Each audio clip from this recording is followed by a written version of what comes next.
All right. Let's check the health of this thing.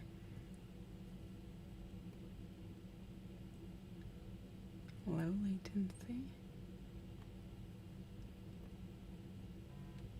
Healthy. There's a little bit of a delay, but not cray cray, I suppose.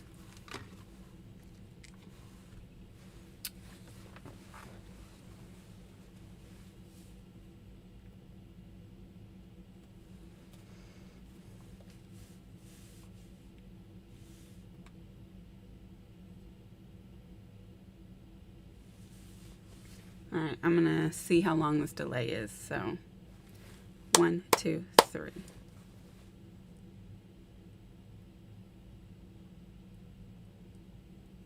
So it looks like about 6 seconds.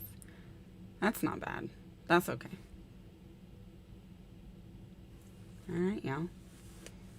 Let's do this. No viewers yet, but hopefully they'll pop in.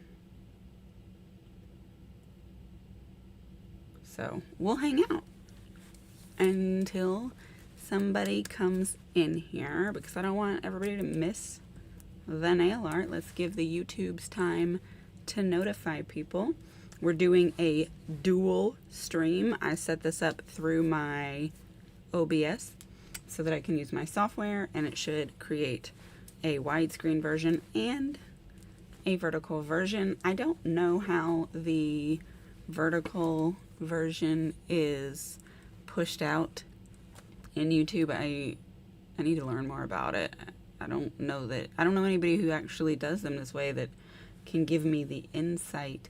I know that when you do live streams on your phone and it's coded as mobile, it is pushed out through the shorts and the mobile live streams feed, and people get notified.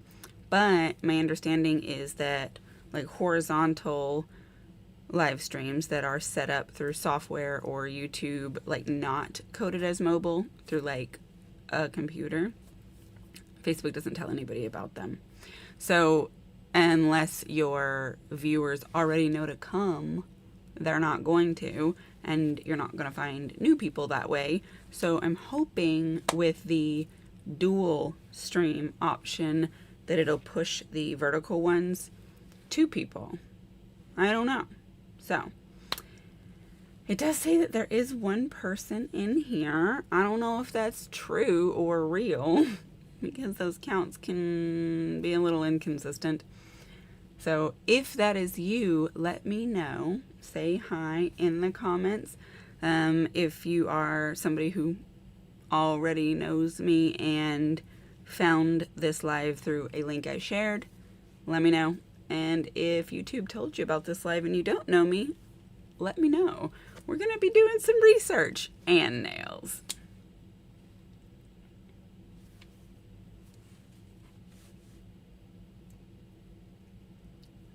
Pretty baby. I'll sing for you too. No, that's a lie. I'll sing for me. All right. I just zoom that out a little bit so that I can see the whole window. I don't know why I can't, like... It'd be great if I could reorder the way that these appear on the screen. It still says one concurrent viewer, but I don't think that's real.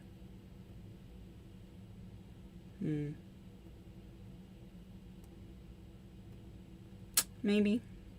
Maybe not. Who knows?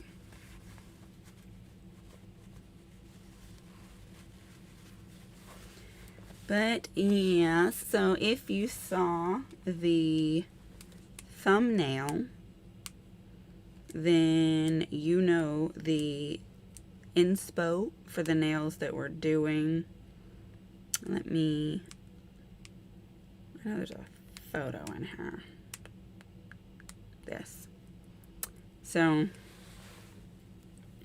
this is the card that we're going to be basing this nail set off of. I don't know if you can see it because it's kind of delayed, but yeah, okay, you can. So here's the plan. Oh, my one concurrent viewer is gone. I guess they didn't care what I'm talking about. I have this hand. It is prepped and naked and ready to go. We're going to do a negative space mani, meaning I'm not going to put on a background color because the background is going to be clear. And so we're going to put art on top of these clear nails. And so where there is paint, there will be color. But behind that, you'll either see nothing or you'll see nail bed. And that's kind of the vibe of negative space.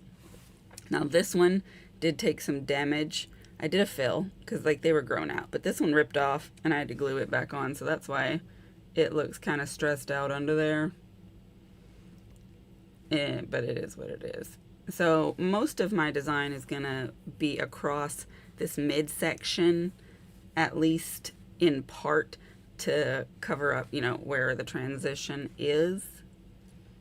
But I'm also going to be kind of designing as I go, and so it's going to be pretty fluid, and we'll see how it ends up.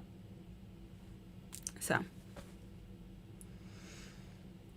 still nobody here. That leads me to believe that YouTube is not, in fact, telling anybody about this stream. I did share the link in Discord, and I also shared it on my Facebook. Nobody's coming over here from my Facebook, though. They just don't. But you never know, so I like to drop them over there just in case. You know, somebody might be feeling wild one day. Now, as far as Discord, those ladies are pretty good about coming to stuff. So we'll see if they get the notification about it. I know those can be a bit inconsistent. And I did see... Oh, somebody's here. Dang, they made my chat real small. I wonder if I can zoom the chat in without zooming the rest of it. Calming Creations, Lori, hello. Jess, hey, I'm glad you made it. I'm just cleaning out my cap. So like the cap of my beverage, it goes over the straw. Gets kind of junky up in there. I noticed, and so I'm just like using my nail tool to try and scrape this debris out. 'Cause I'm like, yuck. It's, I think, mostly chapstick.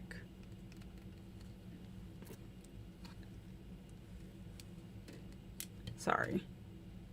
I lost focus. I was talking, but whatever. We get distracted sometimes. But yeah, that font over there is super, super tiny because I zoomed the screen out so that I could see the whole live stream. I mean, both feeds. I wonder if there's a way I can do like a medium amount of zoom. I know there must be. Maybe... I was going to say with some keyboard shortcuts, but I don't know what the keyboard shortcuts are for zooming.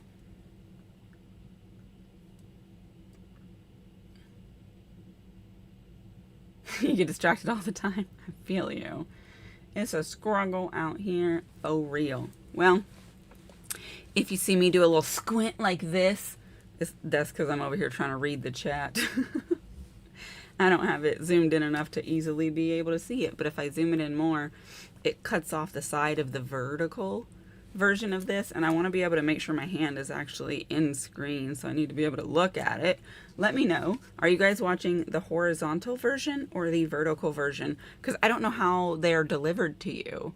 I don't know if, like, when you come, you get a choice of how you see it. Or if the way you see it is based on how you found it. I don't know. Let me know. But let me turn on this camera. Ugh, my fit. Let me show y'all what I got on. I got this new dress from Walmart for $10 on the clearance rack. I was super excited. But I put on this corset to make it have some shape because it was way too baggy. But now when I raise my arms up, they get stuck about right there. So I'm trying to reach up here and turn this camera on, but I guess I'm going to stand up and do it a little bit. There we go. Vertical? Cool, cool. Did it just like notify you that way, or did it give you a choice?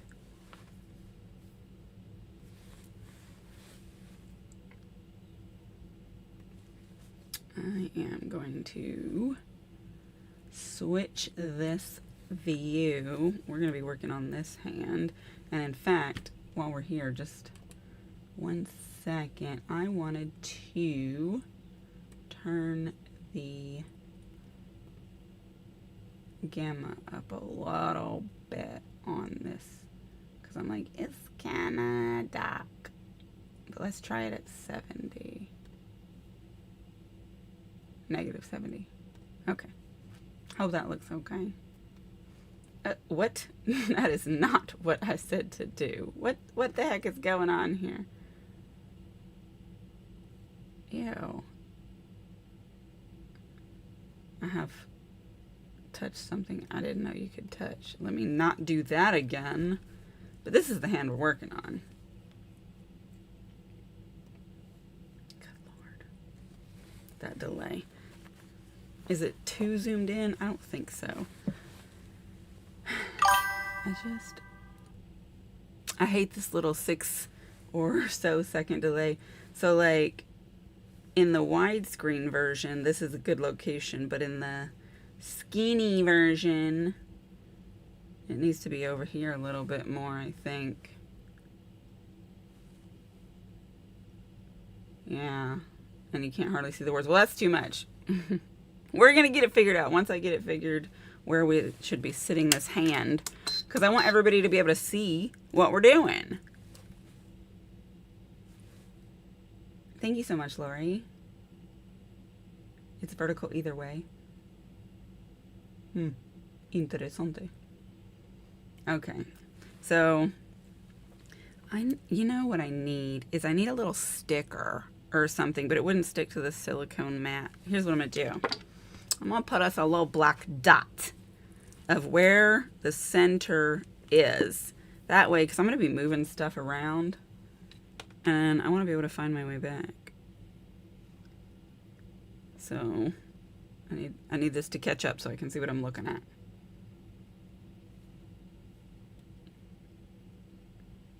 All right, I'm gonna put that there, and we're gonna let that dry. And then we're gonna know that is the center of this skinny screen, so that I can try and keep my hand in that area.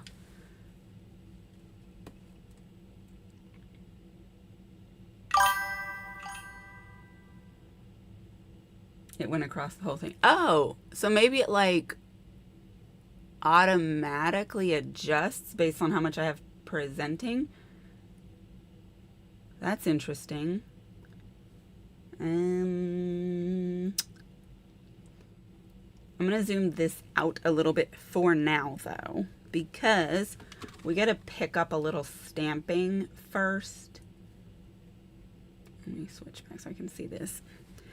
So here's what I've got. I've got this plate and I've got this sticky where I was writing down things so I wouldn't forget. But the only thing we need off of here is this cup, and I need 10 of them because the theme of today is the 10 of cups. This is for a tarot card challenge.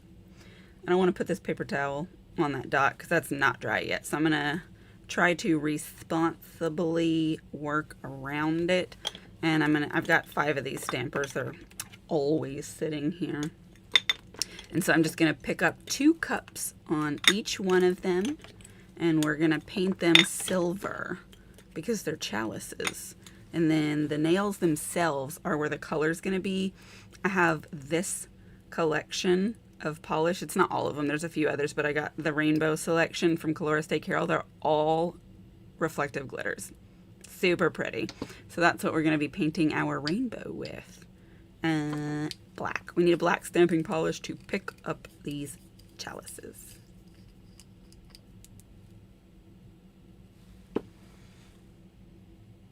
Under your mat. That's probably smarter if you're using a clear mat for sure. I do have clear mats, and in fact, under here I have this. It's like this marble bluey thing. But I put this gray on here because I was reading that gray like this is the most color balancing color, because what you'll find is like when the camera tries to auto adjust for color, if you have something too bright, it makes everything dark. If you have something too dark, it washes everything out. My camera hates looking at the color pink for some reason. It just freaks out. And so I've been trying to figure out what can I put on the background that will make all the colors the right color at the same time. I've not figured that out. And I've been, I've gotten to where I'm like, whatever. It's whatever. So I might go back to just having my little different fancy backgrounds. I do enjoy them. But I also like using the silicone mats because they're a lot easier to clean up. Like the paint that I got on this marble back here, that's just there now because that's paper. It's wallpaper. But yeah. The thing that irritates me about the clear ones is they make whatever's behind it kind of washed out and blurry. I wish they were like super clear so you could get the benefit of the clear matte but also see the beautiful thing that's behind it. So that's where I'm at with the clear ones. Yeah, let's get these picked up. We're just rambling and messing around. My acetone cup is empty. Let's put some acetone in it. Thank you guys for coming and hanging out with me while we do this. I appreciate it and I enjoy the company. If you haven't had a chance, please hit that like button. If YouTube isn't going to tell anybody about my live stream, maybe it will if it thinks y'all like it. So that's pretty much how we pick these up. And then I just clean it up with my lint roller. Let me zoom this in though so I can show you what it actually looks like, 'cause I know it's pretty far out. That is not the button I needed. Switching between these things. Let's super zoom. And then this delay is wonderful while you wait so I can show this to you. All right, yeah, it's in there. So this is the little cup. We're gonna have 10 of these. And so yeah, I just wanted to show y'all what the cup looked like. And then I'll zoom this back out.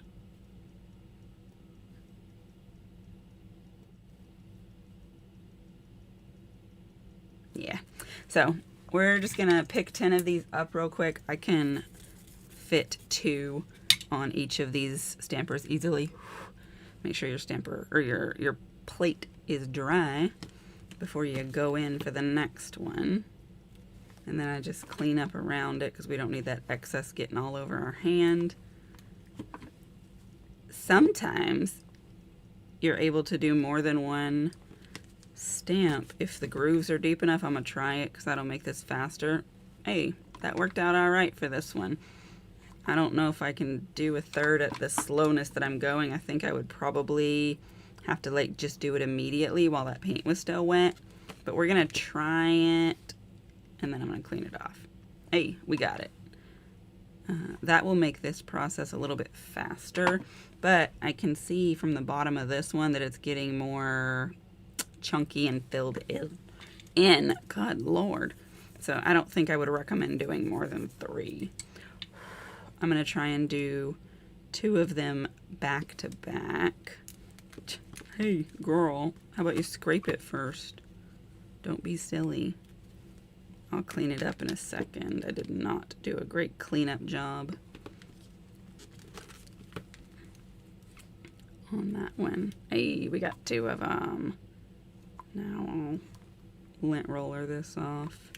That first one was kind of gross, but hopefully it'll still look all right if I can get some of this debris up. I might have to do it again because it's got some outside of the lines, and I don't really want that. Ugh, no, I'm just going to do it again. Not all stamps are good stamps. Sometimes you got to try it again. All right. Let's scrape it with a little more intensity. If you scrape too lightly, sometimes you do a bad job. That one didn't get good lines. Okay. So I can see we're about to have a struggle bus. Y'all got your bus passes? Because we're going on this ride. God, come on now. Do the right thing, please. That's better. God. Acetone. It's just a cotton ball on a cotton ball grabber, and I've got this little cup of acetone over here to the side. Acetone is the best thing for cleaning nail polish. And stamping plates are metal, like you can't hurt them, so don't worry about that. Okay. Let's clean this excess.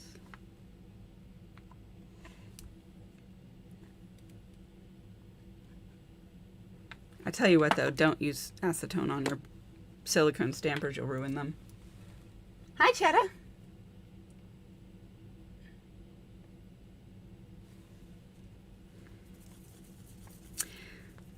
Yep, had to look over there at the chat, see what was going on.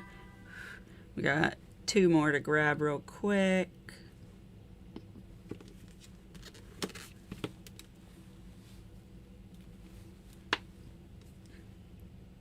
Doop, doop, doop, doop, doop, doop, doop. Y'all, it is freezing in my house. The weather's supposed to get up to 70 degrees, they say today, which I will be very happy if it does. But it sure ain't right now. It sure ain't. I am so cold. And like the thermostat, when I went and looked earlier, was set on 73, which I didn't do that. I like it on 75. Somebody's been touching my thermostat. But like still, that's a reasonable temperature for normal people, I think. And so I turned it up to 75 so that it can warm up in here. But like in my room, I have a thermometer to see. And right now it says that it's currently 71 in here. And apparently that is like winter iceberg weather for me because I'm freezing. Like I seriously considered putting this on with my outfit because I'm like so cold. I hope it'll hurry up and warm up out there. I'm not a fan of this terrible weather. I'm going to turn this around. Oh no. Oh my God, you guys, I forgot about that dot.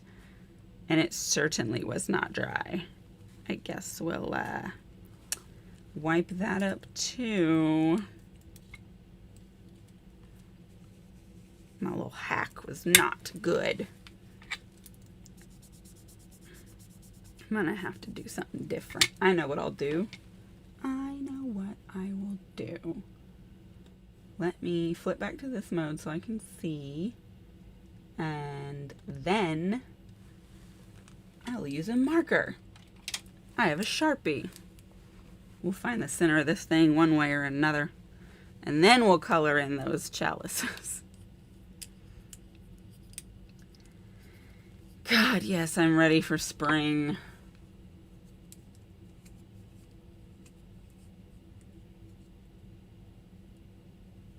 Looked like I was using a brush. Yeah, it's a cotton ball grabber. These are super handy. It keeps you from messing up your nails. I used to like try and hold them, but then like the acetone would get all over my existing nails and ruin what I had going, and I didn't like that. So did a little research and found out about the cotton ball grabber. Changed my life. I'm trying to look at this right now so I can find the center so I can make a dot since we lost that previous one.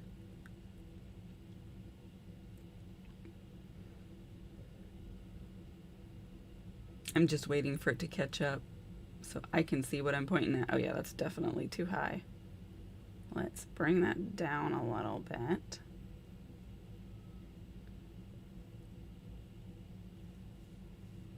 Anytime.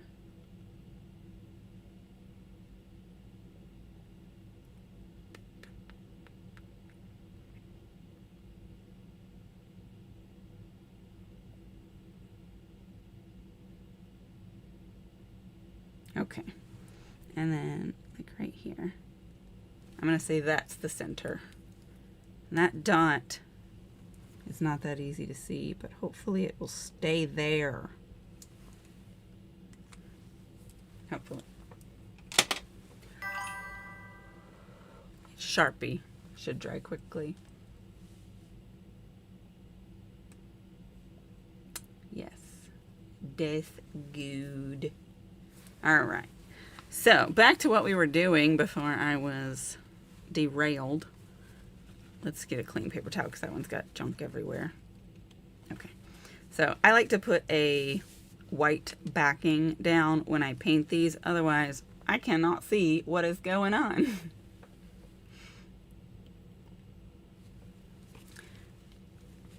I'll put it right there. That way I can kind of assume it's visible while I get started because I don't want to wait to find out. So I'm going to put some white. Lies. I almost said I'm going to put some white. No. Silver. I'm going to put some silver stamping polish on my little palette here so we can color these in real quick.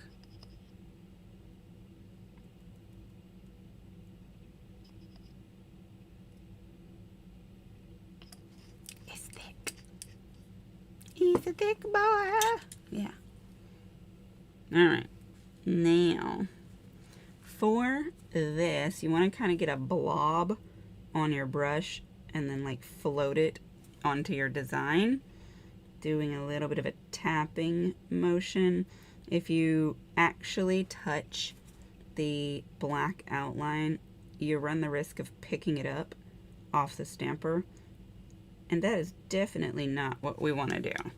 So go easy on it. I can see I'm going to have to get some more of that out. I did not get very much. Yeah, once we get these colored in, then we can start letting them dry while we get to the actual nail paint. But we need to get these done ahead of time. You can actually do this part super ahead of time. If you leave them on the stamper, they're fine. You just put the lid on the stamper so that nothing accidentally happens to your stamps. What y'all talking about? Hey, Nana Ange. Good morning. Thanks for coming. We're just painting in some chalices. Sorry, the chat might be delayed to when real life is, because I was looking and there's about a 6 to sometimes 10-second delay from when I say something or do something to when y'all actually see it. And so the response time for me to see your messages about it might also seem delayed, but I do hear them and look at them. Yeah, we're just getting all this colored in real quick. Got these 10 chalices.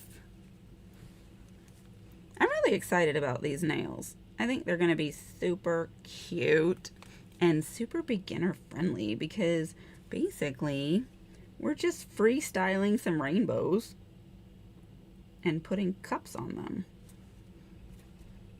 Once I get these colored in, I'll show you guys the inspo pic. It was on the thumbnail for this, but I don't know if you even saw the thumbnail for this, depending on how you got here.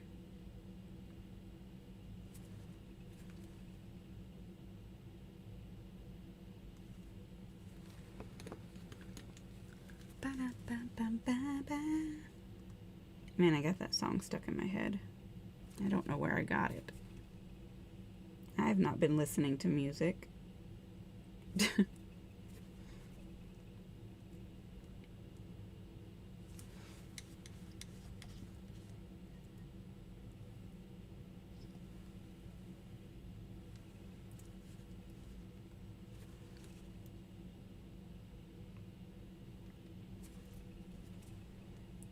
And just 1 second. We've almost got these. We've got just this one and then one more stamper to do.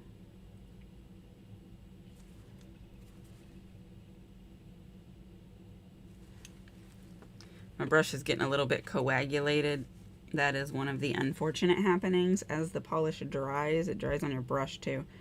So dipping it in your acetone from time to time to clear that off is a good idea. I have not done that because I am trying to rush, which is not something I recommend. We've just got this one chalice left.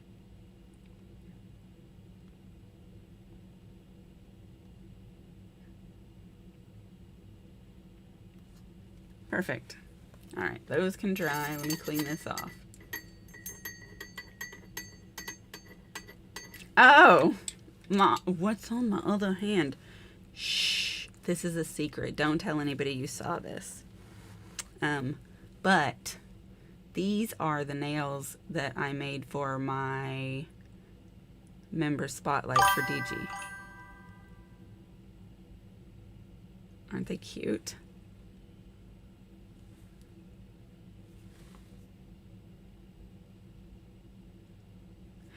If you color them in on the stamper, this is how you do reverse stamping. So let me see if y'all can see this. It's gonna take a minute. I'm trying to show it to you, but I gotta wait for it to catch up.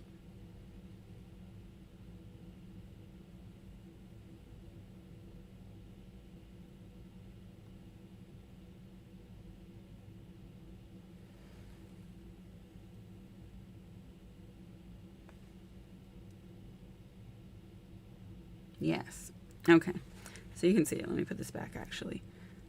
So if you color it in on the back, it makes it look like a sticker.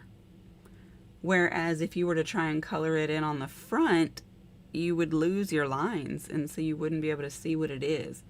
And if you don't color it in at all, then your background is just going to be there of whatever you stamp it on top of. And so it's going to be much harder to even see the image. Reverse stamping is my favorite way to utilize nail stamping. It just really ups the quality of the art. And so that's why I do that. Now we can get to the painting of the hand. Let me put this here because that's what I like to rest my hand on. It is. I love just sitting here and painting and relaxing. This is my favorite way to chill. Sometimes I'll just turn on my book because I like to listen to my books, and I'll be over here painting and living my best life and going on an adventure. Hey, that's the way. See, yeah, coloring it on the nail. That's hard. Do it on the stamper. Let it dry, and then you can stick it on with sticky base coat. This is better. Man, let me tell you, when I first started nail stamping, when I started doing my nails, I didn't know about all these options, but when you watch nail YouTube, you learn about all kinds of things that you didn't know were even a question to ask. Changes the game. It fell so far down the rabbit hole, and that's why now I have nearly 1,000 stamping plates.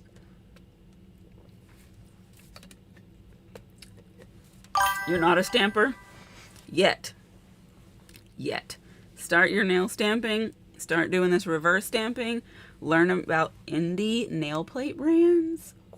Oh, girl, the addiction is real. They got nail plates for every kind of design. You think you can't do nails of some type of art because you can't paint it? So, nail stamping. Problem solved. Okay, so I'm actually going to start with the thumb, which never happens because I like to start on the outside and work my way in. But I have to start on the thumb because it's going to be the origination of the design. And so all of the nails are going to be cohesive, right? So that when you look at them, they kind of flow together. Now, my thumb does not line up with these, unfortunately. So it's not going to be part of the flow perfectly, but my hope is that I can take the ending spots over here and make them the beginning spots over here, so at least the idea is there, right?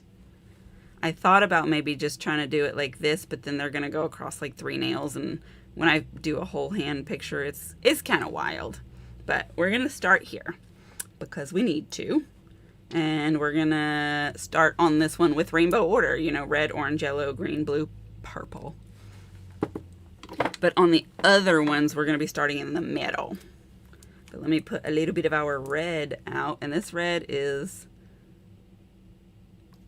very pink. I don't think I like this red. Just one second. Let me get the other one because I have 2. And the other one might be more red. I should have opened it and looked at the stick. The other one, I was like, that one seems a little orange leaning, but I think it's probably the correct one. And I picked the wrong one. Good Lord, I'm throwing nail polish all over the place. Thank God I've got carpet. Get up there. I use that grabber as a hack for reaching my nail shelves without having to get on my ladder sometimes. Okay, this red is better. Yeah, you can see on the stick it's really red. Good. It is a whole addiction. I need a support group. That's what y'all are for, but y'all are not a good support group for stopping the addiction. Y'all out here feeding the problem.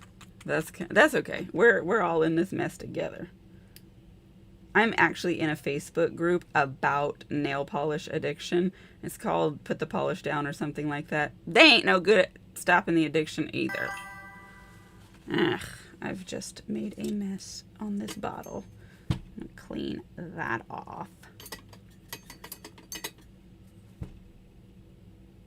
Don't want to seal my lid closed because the paint dries on there. That's not ideal. There we go. I think that's enough for now. Let me see what y'all saying. Yes. Okay, I'm not left-handed, so bear with me on how awkward this is. Okay.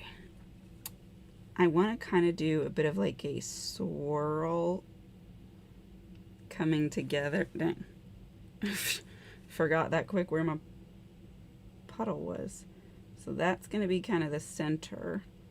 And then I hope this is viewable in the small screen. Kind of swirl it around. Yeah. I really wanted this to be thinner. I'm bad at thin lines, though. It's all right.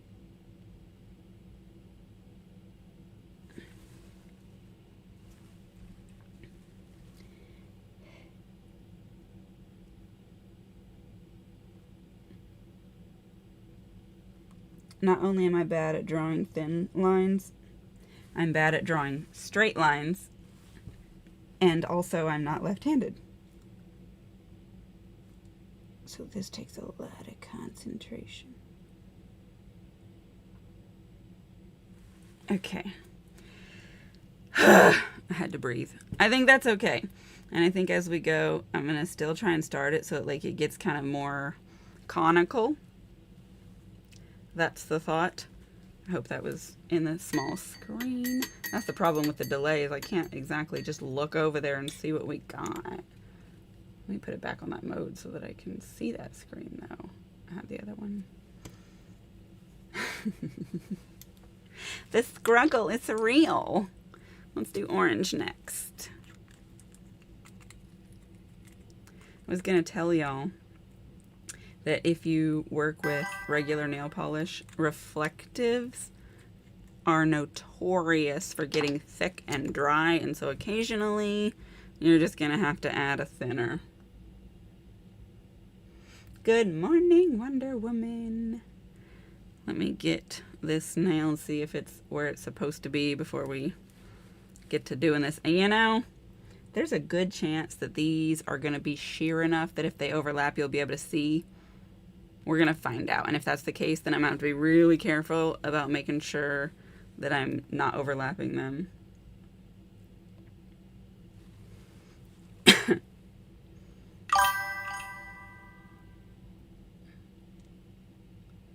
Goodness. If this camera would catch up so I can see what's happening. Like, I've got my thumb over this dot, so I think it's in the right place, but I wasn't even looking when I was doing the last one, so I don't know. And I move a lot. But I don't want to zoom out because then you can't see what's happening.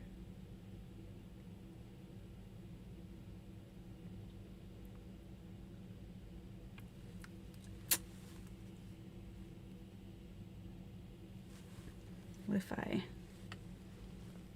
go this direction to start?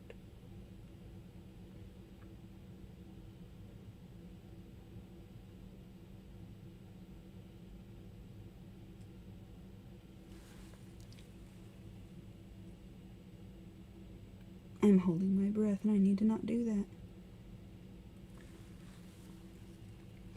that. Okay, it finally caught up. That was a long delay.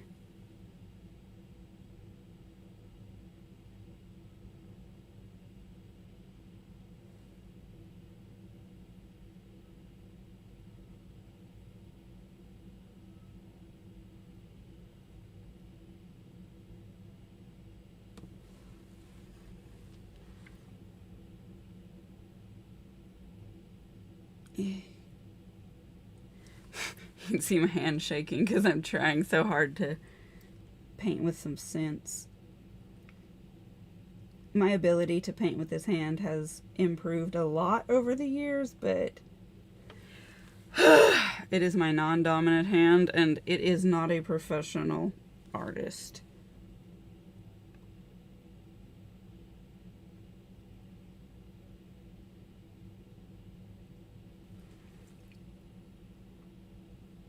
But the other hand is occupado. Okay, I think that's good, right? Let's see here. Hey, honey, how are you? Welcome, thanks for coming. I'm catching up on the chat. This thing is, the delay makes it really weird.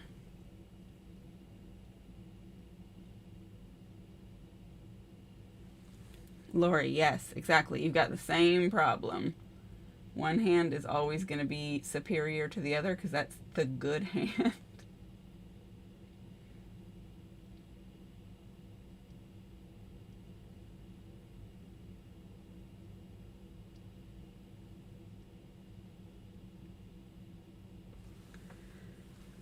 Yes, Taronda. It's honey.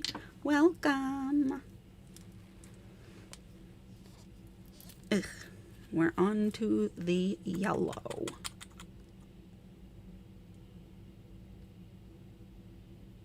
Oh, you know, and I totally forgot I said that I was going to show you the inspo pic. Look at me being the problem. I'm going to get it pulled up and I will show you after we do this yellow because I don't want to sit here and let this dry. So we'll get the yellow put on and then I'll show ya. I'm going to start over here and then we'll come back for the scooping it around.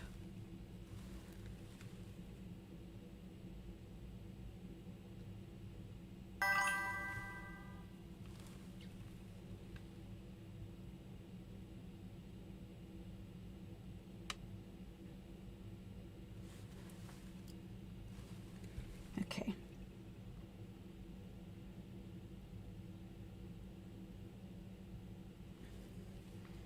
Because I want them to all kind of come to the same starting point, which means they have to overlap for that. Just, I want it to be very small. Yeah, like that. I think that looks pretty good. Hopefully you were able to see it happen. What in the world? I am just now on the screen seeing the red. We did that a long time ago. That's definitely not the right delay. Oh, because my live stream is way out of whack. Good Lord, let me fix that. All right. I don't know what y'all was watching because my preview was super off. Get with the times, live stream. Now the little one is behind, but the big one is not. I guess I have to adjust the speeds on them separately. That's weird. I'm learning. I'm sorry. Let's see what our delay is like. I'm going to put my finger here, and then when I can see it, I'm going to do a count. So, 1 Mississippi, 2 Mississippi, 3 Mississippi, 4 Mississippi, 5 Mississippi, 6 Mississippi. So about 7 seconds. And I've got them actually off a little bit, so the one on the skinny screen is about 7 seconds. But that's better.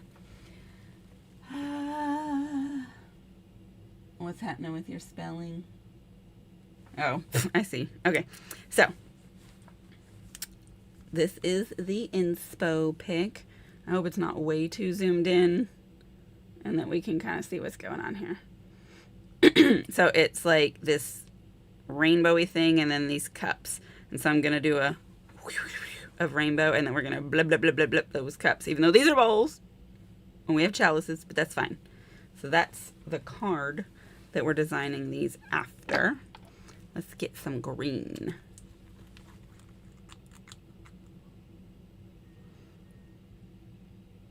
And then, like, technically the background of that card is like a light green, but I took creative liberties when I decided I wanted to do a negative space and leave the background clear. Thank you. I'm glad you like it. Whenever I do these nails, I usually look at a bunch of different decks to see which design I like. There's all kinds of tarot card decks, and the art styles can be very different. Sometimes, if I like several of them, I will do all the nails different and each of them to be designed by a different deck. But this one, I only had like 3 that I actually liked, so I just picked the one I liked the most and that I thought I would have the most fun with. And that's how we ended up with this one. God, that is a crooked line out there. I'm gonna have to try and fix that.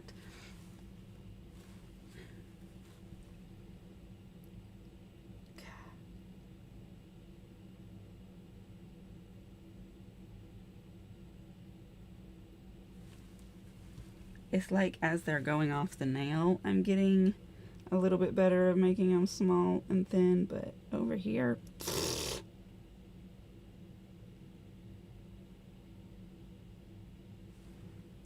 it's so wobbly. That's all right. Need a little bit more opacity on this here green one. All right, let's work on this part up here. I hope I'm over that dot. If my head's in the way, I'm sorry.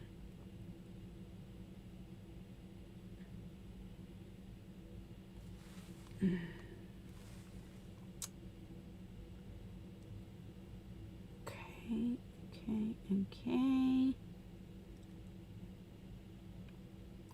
Seems like it's getting a little bit better up towards the center as well, which is good.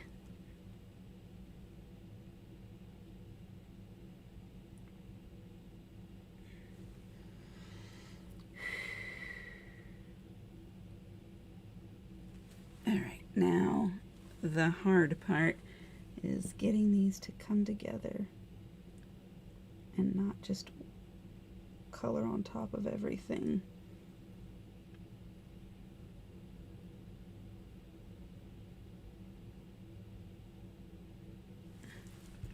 Okay.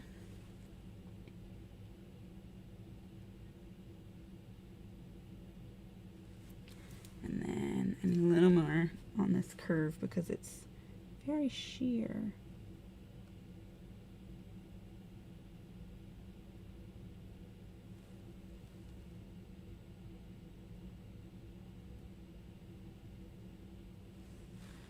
Okay. I think that's all right. That yellow is very sheer. And that orange is so much skinnier than the yellow. There's a chance that once I get all of these on, I'm going to have to go over all of them for a second coat for opacity's sake. If that's the case, that's the case. Also, I'm resting my thumb on my finger, so we're going to have a little bit of paint here, but that's cool. That's fine.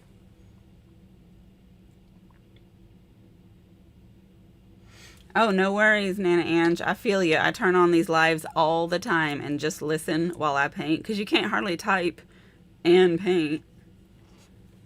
But if you hear something interesting, then you can always reach over and do a little comment. But yeah, I gotcha. That's one of the things that I like about these, when like the co-living, when there's more than one person, so that you can all actually be able to talk. And then I can listen and paint. Because it's also kind of hard to be over there constantly reading. So you do miss out a bit on the like written chat. Let's get this blue.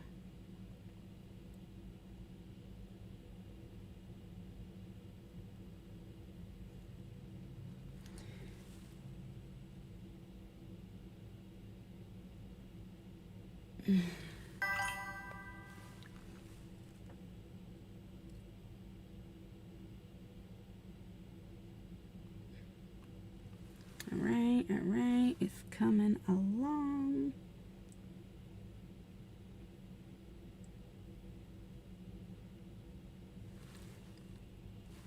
I heard that message. I have not been able to look at it yet, though.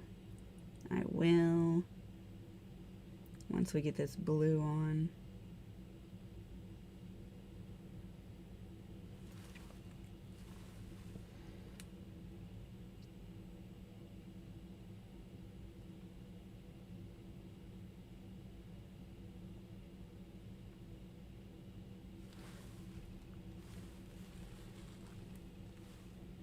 Sorry if I'm not talking right this second. I am concentrating.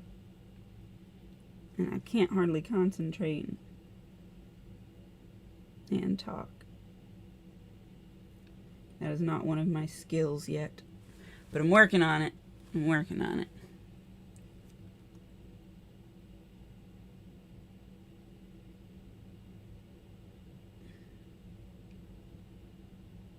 Ooh, that got thick on me. It's okay. Let's see here. Alcohol inks. I need to work on some alcohol inks. I've seriously got to get back into the practice of that so I can improve my ability. It's really hard to do what I want to do with them without the use of acetone. So I'm still trying to perfect my technique and what fluid is going to get that same result without acetone. Because like, it's alcohol ink. So that makes you believe that using alcohol would be sufficient as a blending fluid, but it's just not. And I bought some external blending fluid, and like it does do something, but not much.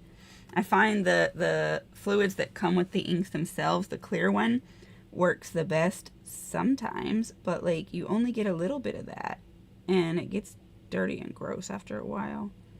So I'm like, I would really like to find a better solution, a fluid that's easy to work with and that I can get in a good quantity. There we go. That blue is looking pretty good. Dead air scare. I'm sorry.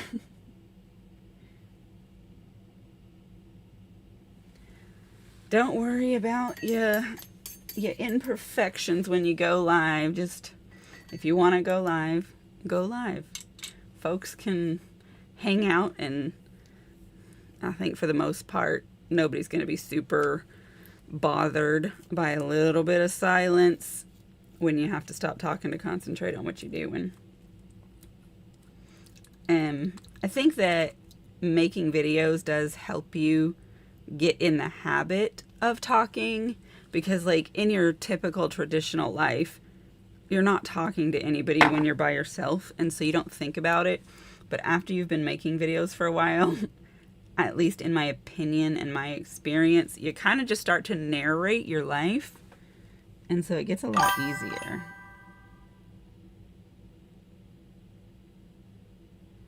And that's a good thing to be able to talk about. Like if you don't have anything separate, like you don't have a story or anything, that's okay. Just, you know, describe what you're doing for the listening ones. So like some of y'all are painting your own nails right now. You're not looking at what I'm painting. And so if I talk about that, that gives you something to listen to. So right now, I am working on painting on the purple layer of this swirl, and I'm doing a questionable job at it.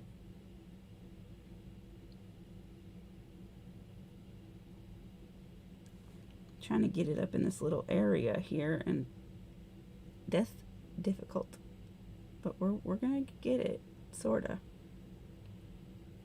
And then I'll come back and look at that chant. I know y'all said something. Ah, yes. Emojis, thank you.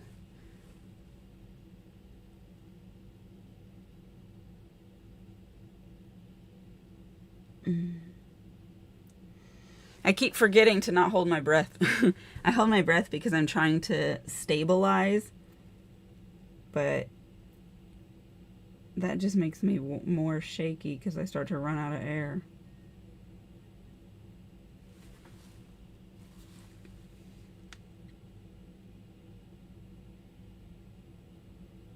And if you'll notice, when I'm painting this way, I'm holding my brush like a lunatic. But like, I don't know how to do it otherwise. It's not the same technique when you're painting with your non-dominant hand that you would do with your dominant hand.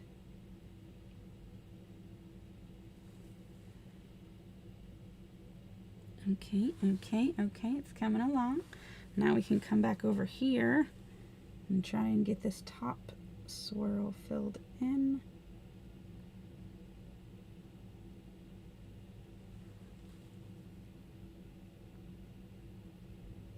I'm also stabilizing my hand on the mat, so like I'm not holding this up in the air. Both of my hands are like down on this mat, and then I'm using my fingers to cross and touch each other for more stability, to try and keep this non-dominant hand from just wiggling everywhere. And sometimes when you're working with your non-dominant hand, it's easier to hold the brush still with that hand and just use your dominant hand to move underneath the brush. But that's something that you'll have to kind of practice and see what works best for you, depending on what you're doing at the time, I suppose. I do a little bit of both.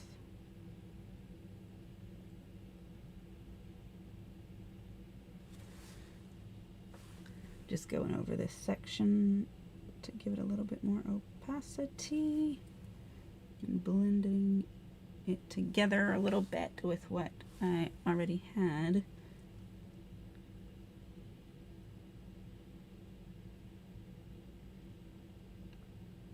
Okay, phew, done holding my breath. We have the complete swirl on this nail. I think it looks all right. What do you think? Pretty good? Okay. Clean that off. Now we're going to need to move to the next nail. And so I can see on this one, my red line is about at the, like the free edge of my natural nail. So when I start over here, I'm going to put the red line here, and then we'll work our way down with it And then when we switch to these, we'll be able to line them up as we go. Thank you. Appreciate it. I'm glad you're liking it. I think I'm liking it so far. Once we get them all on here, we'll evaluate if we really need to do a second layer. I would like to not do a second layer. So I'm trying to put this layer on thick enough, but we'll see. All right. Can't see my dot through my hand, but that's all right. So we're gonna start this here.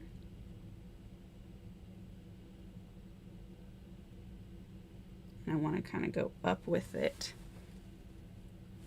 This part is no swirls, so we can just kind of fluid it around. I still don't want to make it too thick though, and obviously my hand does not agree. It's trying to make me make it too thick. Ugh. And like in theory, I want to say that you can kind of fix that with your next line, but that is only in theory, because if you can see it through it, that's not going to work.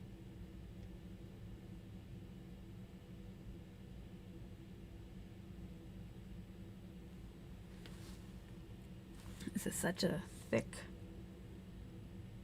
layer here.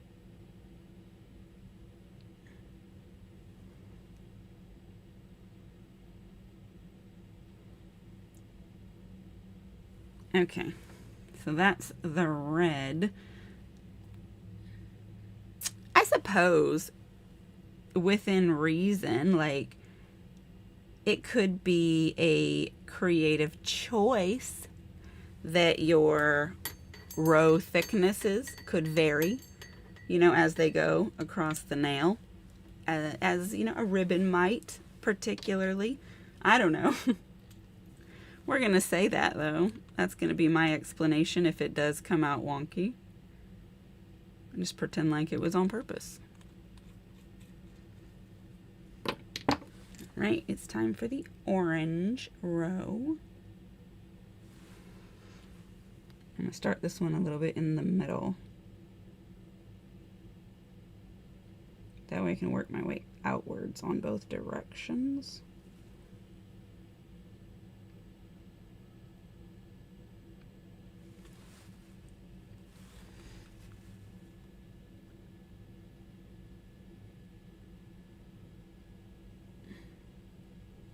Yeah, see, I feel like you can see the red underneath the orange, but I mean, with them being similar colors, maybe it'll blend a little, maybe, but also we don't want them to just like gradient. That's not what this is. We do want them to be their independent rainbow stripes. I'm trying to put it on thick enough that it is opaque to cover up what it needs to. Yeah. And then there's also a good chance that if I don't pay real close attention, the width of this edge will get much bigger than this one. So like, let's do a bit of reference. If we look at the length of the rainbow from here to here, it's just longer than this brush. And so hypothetically, I would like this to be similar and just longer than the brush. And so it shouldn't go really down past like right here with the bottom color. But we'll see. We'll see. You love all the glitter? Me too. I am a sucker for a reflective. It is my favorite type of glitter. And so when I saw this rainbow collection come available on Coloristic Carol, I had to get it. I got it for Black Friday because I've had a small assortment of just plain colored reflectives, but not that many. Certainly not a rainbow. And I was like, I need those. I use so many plain colors, and if I can use regular plain colors but with reflective, I'm like, that's exactly what I want to do with my life. So I snatched that on up.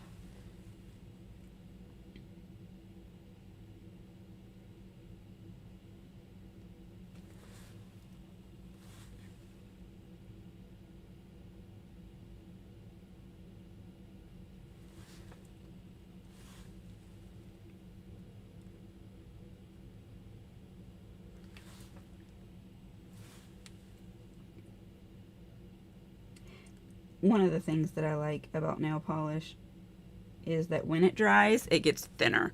Because like I'm putting on some thick boy layers, and I would like them to not be uber thick when I finish, and then my top coat be kind of wonky. I think I need to put a little orange on here because I somehow did something to it. It's so dry. Yeah. So hopefully as they dry, they'll thin out enough that when I top coat them in, it'll be kind of a smooth finish. Hopefully. We're on to the green now. I see that the camera has gone all blurry. I will fix that. It's because I'm changing the height of what we're looking at with my hand, because I'm flipping it around. Please, focus. Usually pushing this button will do it. Oh, you know what? I'm looking at the delayed stream. I'm an idiot, so it might already be, yeah. I'm over here pushing it like, what's going on? Well, because you didn't wait the 10 seconds to find out. Ish, stupid girl. All right, green time. Again, thank you guys so much for coming and hanging out. If you haven't had a chance to hit the like button, please do. Tell YouTube that you like my live stream, so maybe they'll tell someone else to come and check it out. We're super close to that 10,000 subscribers. I think I'm only like 50 away.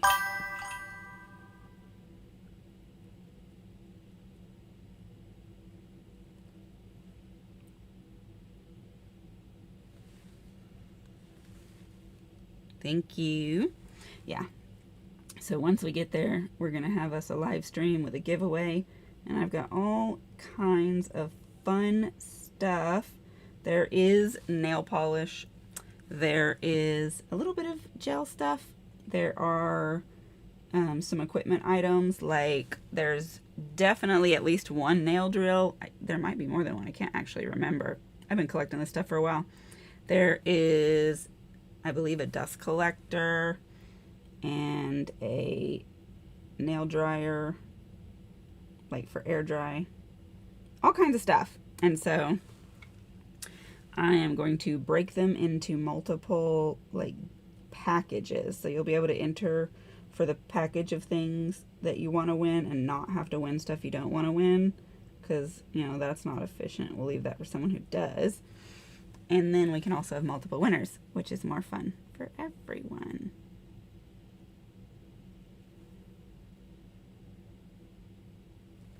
Yeah, so if you know a nail girly who is not already subscribed to me, definitely please share my channel to them. Have them come over and subscribe so we can get there, and maybe they can be one of the winners. That's how you can bribe them. Ugh, I've painted my nail underneath. I say my nail, my finger. I painted my finger up under here. Clean that up a little bit. All right, we're making progress. Let's do the blue.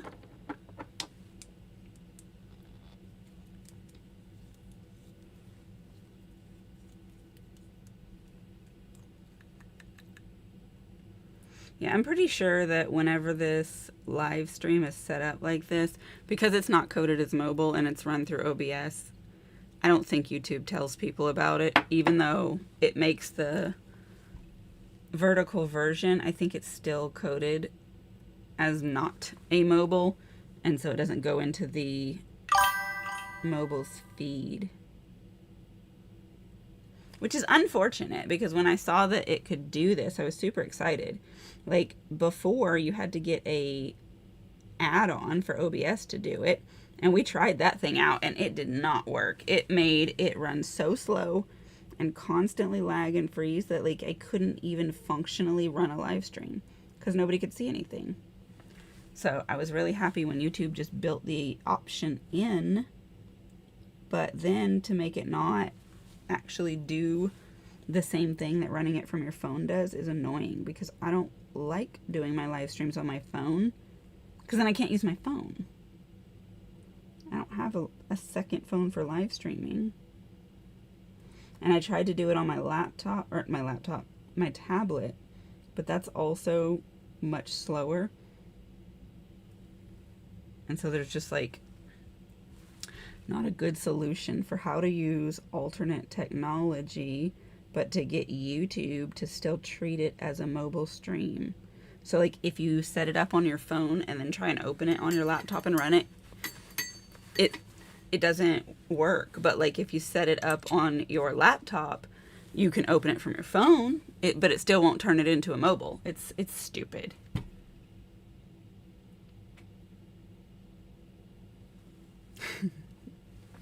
You too. It's crazy. We're out here just trying to figure it out, I think. Doing what we can. Learning what we can. I'm certainly learning. Before I joined Lip Smacking Nails, I rarely did live streams. Because I'm like, first of all, nobody comes. Which now I know why. Second of all, I wasn't able to edit them to take out all the downtime. And I was like, nobody wants to sit here and watch me paint my nails when I ain't talking about nothing. So I just didn't do them often. And when I would do them, I tried to advertise them better so that maybe people would like electively come. But that wasn't super effective either, because I was advertising just to my regular social media and they weren't going to go out of their way to come. So Lip Smacking Nails has been a godsend of delightful humans who make this much more fun, and I've learned a lot, and now I like the live streaming and I do it every weekend. It's part of my regular schedule. And I feel like when you run it from mobile, it's really great for your growth because it tells people. And that helps because getting these channels to grow is really, really hard. And I'm changing my formatting and my editing style for my long form videos to kind of try and help with that. Because I think my biggest obstacle with my long form videos is that I'm not super entertaining. Like, I have a dry personality, a dry sense of humor. I'm not extreme or outlandish and anything like that. So people don't come to watch me for excitement. And so I'm like, okay, this is the perfect size. That came out well. So I have to hope that people come because they genuinely just want to see me paint. But the fact that I use regular nail polish instead of gel, it's not the majority of nail people's preferred medium. And so they're like, I want to watch something that's more in line with what I do. And that's not me. Like, I am a very specific and specialized skill set, and it's not a big part of the population. So having you guys has been wonderful. I've been able to meet people who do more similar things to what I do. And then when you guys come and hang out and support me, that makes it so much more fun and so much more worth doing.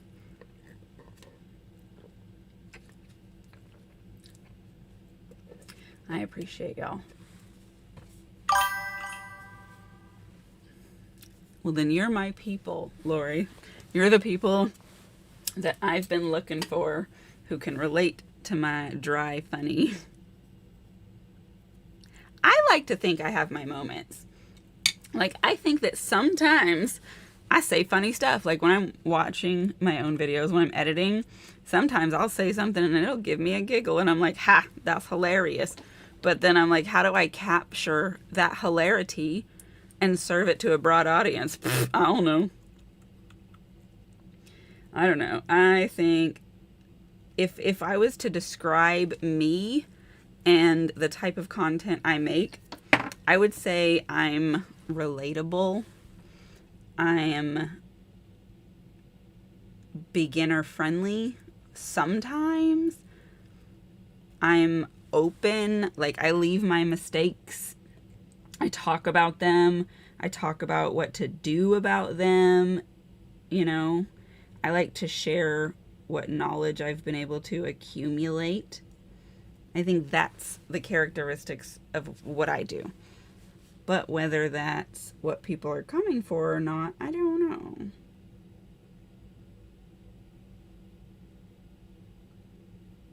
I know that when it comes to the nail videos I watch a variety of them.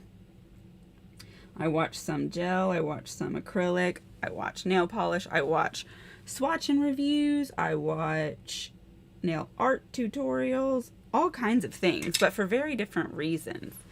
So like, I love nail art tutorials to learn, but at this point, there's so much that I already know how to do that I don't watch as many tutorials.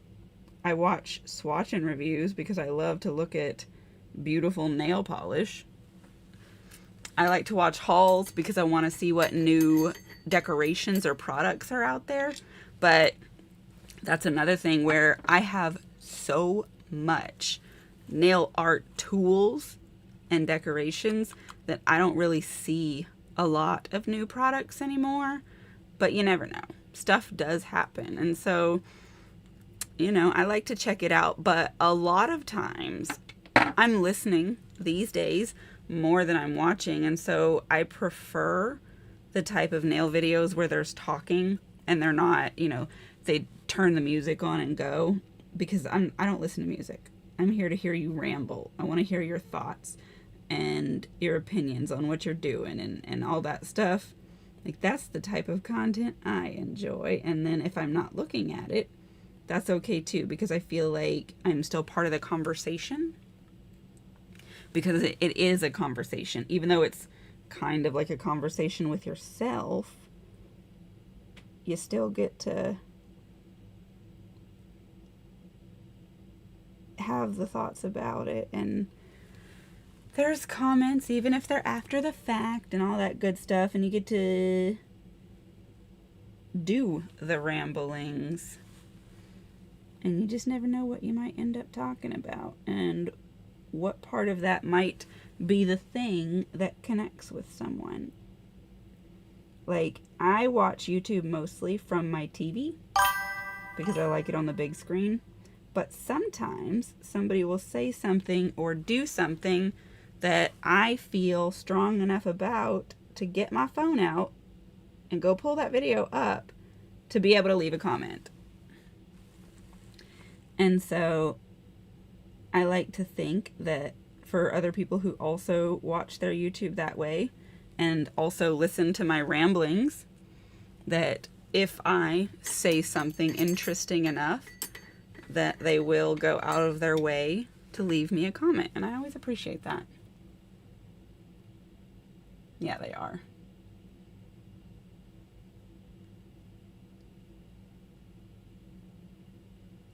Have I not?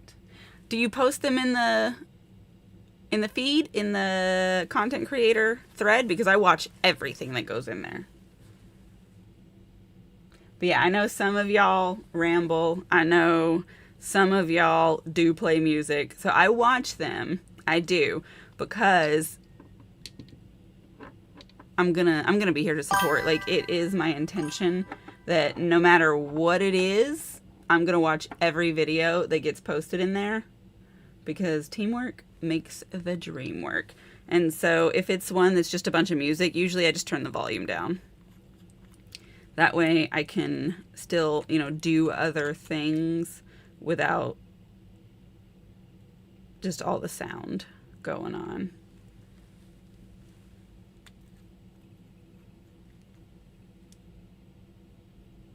Yeah. And that's fine. Like, I know that there's a lot of nail tubers, which is what I call them, who do that. You know, they'll have like a little bit of chat at the beginning, and then they'll turn on the music and fast forward and all that. And that's fine. Like, that's a totally fair style. And I imagine a lot of people prefer it, because sometimes I do hear YouTubers, they'll like apologize for all the talking. Be like, sorry guys, I know you just want to, you know, get to the nails and stop the talking. And I'm like, what are you talking about? Who said that? I'm like, that's the craziest thing I've heard all day. Don't stop the talking. But obviously, there must be people out there who complain about the talking. Otherwise, why would they get that idea?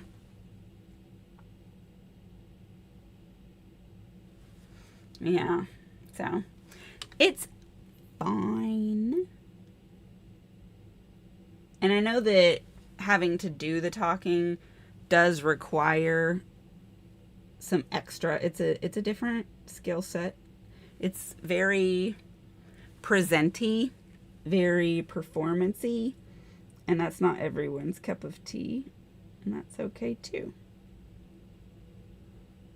Like on my shorts, they're not tutorials. I don't talk. I put music over those. Just look at the darn nails, dang. You know? But for my long form content, I like to ramble. And I've discovered through experimentation that I don't prefer the voiceover style for me. Like, I don't mind watching a voiceover and listening to it. That's totally fine. It's still engaging.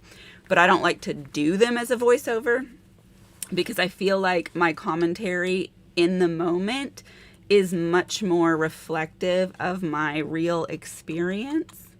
And when I watch it back and then I try and voice over, I don't really know what to talk about.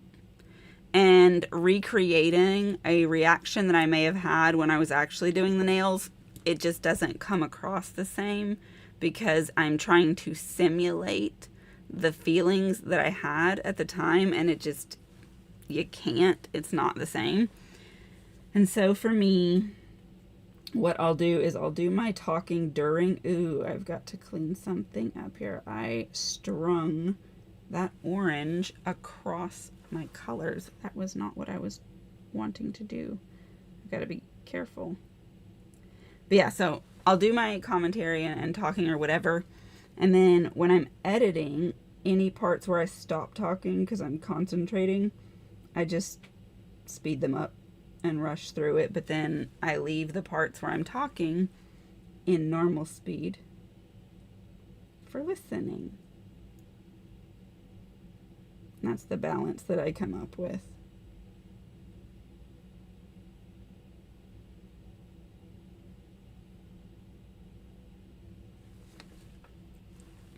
Now there is a realm where during your editing you can separate your sound from your video so that you record it in real time and you capture the real sound and experience, but then you can change the speed of the video and make it faster while you leave the talking at the normal speed.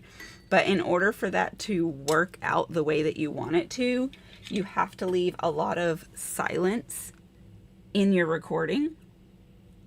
That way, when you speed up that video, there is silent area to use to speed up your video. I'm gonna have to go over that with the green. Ugh, that's a little annoying. Because if you have, let's say you have a minute, you have 60 seconds of talking, and then you have 60 seconds of video, but you, let's say double speed, just for easy. You double speed that 60 seconds. Now you've only got 30 seconds of video, but you've still got 60 seconds of talking. So you need extra silence video so that when you speed it up, you have it there. So if you talk for 60 seconds, but then you paint for 120 seconds, when you double time it, now you have the same amount of painting as you have talking.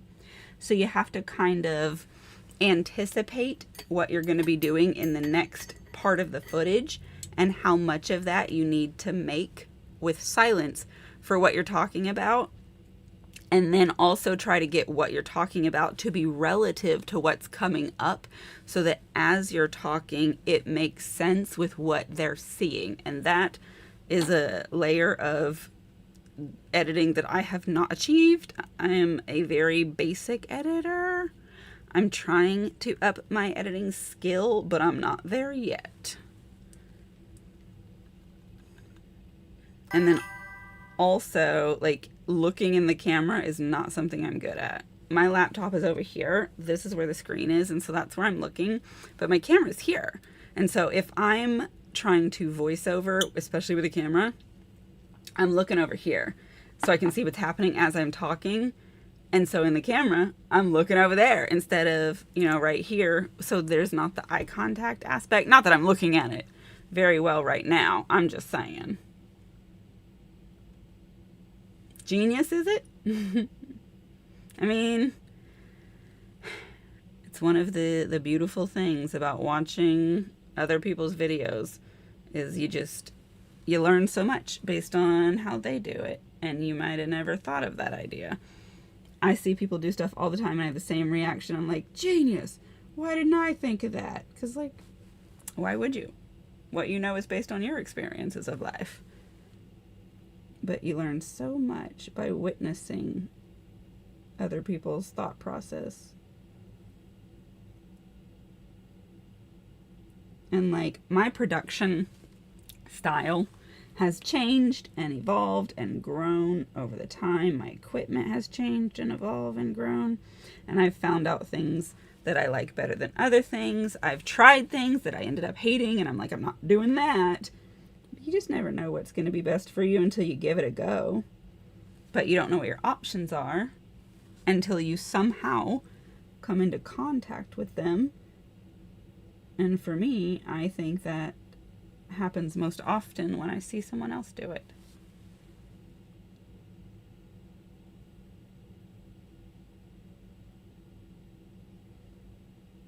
There are some things with nail art, some techniques that when I first figured out that they existed, I could not do it. I couldn't figure out how to make it actually work. How do people do what they do to make it look like that?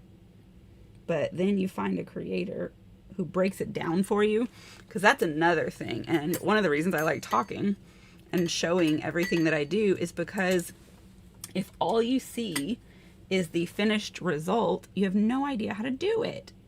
And if you're having struggles and obstacles, like nail stamping is wrought with obstacles. It is not beginner friendly. There's a huge learning curve to be able to do it. And if you don't know how to do it and you're just trying to experiment and figure it out, it can be very difficult. And so I make a lot of nail stamping content, and every single one of them I talk through the process.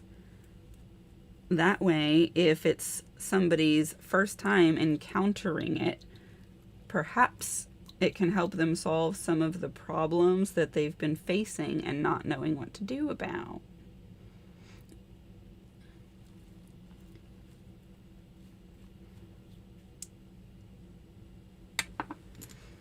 All right, we have the purple row left on this middle nail.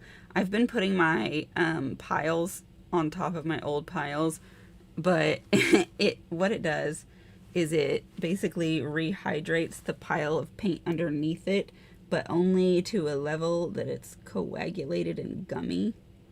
And so here, when we start this next nail, I'm going to start a fresh pile. I'm not going to put it on top of the pile that's already there, because it's getting harder to work with.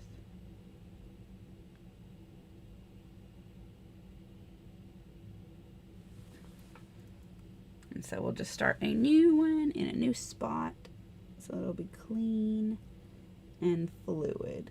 Because again, reflective glitters are already on their own notorious for being thick and dryish. So I am not doing myself huge favors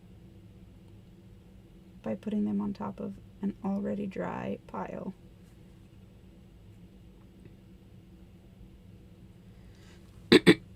All right. So I think that's looking pretty good, and I think I did a pretty decent job getting them to line up. Now this next nail, I'm also going to have to get them lined up, but I'm going to do we're going to pretty hardcore swoop down, and I'm going to start on this purple row because I really want to pull it down. That way when we get to the pinky, we can swoosh it up. That's the plan. So let's start there. When I look at them in the camera, it reminds me of candy. You know those like sour straws that are in that long skinny package? That's kind of what it looks like, but like not the skinny ones, but the ones that are like in sheets. That's kind of the vibe that I get. I have no idea what those sour candies are called. I think it's pretty cool though. All right. So, we need to start this here, I think. Let me, yeah, okay. I'm gonna start it there. And then I want to go down real suddenly.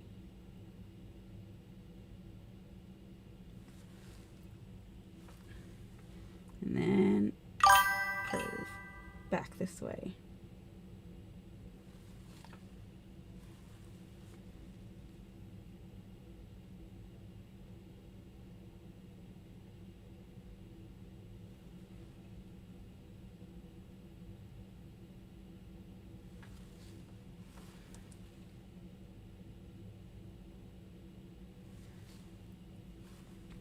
Just trying to opaque this up a little bit. Yeah, I think that's pretty good, right? Yeah. It's just whoop. Thank you. I appreciate it. I'm liking them. I'm liking them. They're definitely more vibrant than the inspo pick. I feel like those rainbows were a little bit more muted. And of course, because they weren't glittery, they were more flat looking. But that's okay, because it's inspo. This is not a recreate exactly. This is an inspired by. So that's all right. All right, let's get this blue row. I'm gonna start down here in this little corner. Get our swoop going.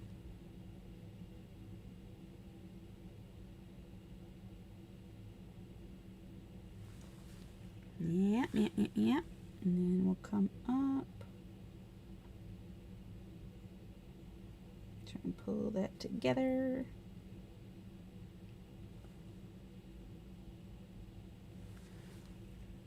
And then connect up here.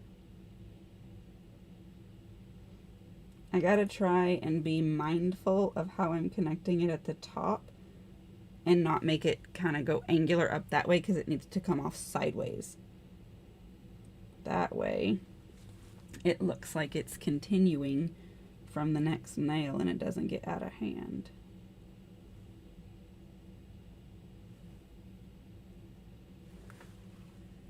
Yeah, like that. Because if we let that just keep going up, it would get all where those are supposed to be.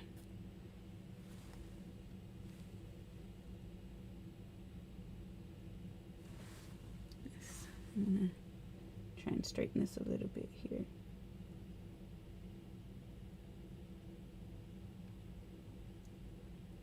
I was not mindful about making sure I went all the way to the edge with that purple.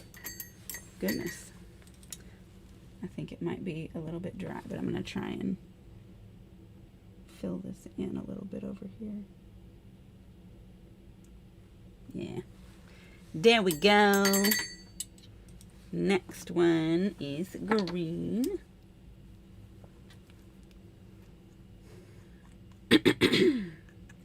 Pardon me. I'm getting out such big blobs of this. Like, realistically, I'm wasting a lot of polish, but it's fine, because if you don't get a good enough pile, it's hard to get a big old blob of it on here. And then also, the chances of me actually finishing any of these polishes is slim to none. It just doesn't happen because I don't use enough of it. And if I did, then I will know that's my favorite one, and I will purchase more. There are very few polishes I've repurchased. Mostly it's blacks and whites, because like you use those for everything. But the only actual color, like regular paint, that I've ever repurchased is Orly's Nourishing Nude, because it's my go-to for a nude. And I do a lot of things with nude backgrounds. So that one I do get a lot of use out of. But that's the only case that's ever happened.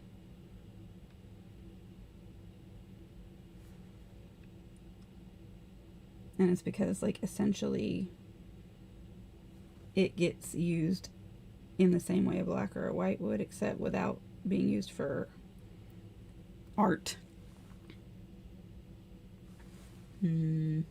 It's a wobbly line, but I think it's gonna be okay. We're gonna do our yellow next. I don't know, maybe I'm getting faster with these rows. I feel like this nail, I'm already halfway through it, and I feel like, it took me much longer on the previous nails, especially that thumb, when I was trying to figure it out.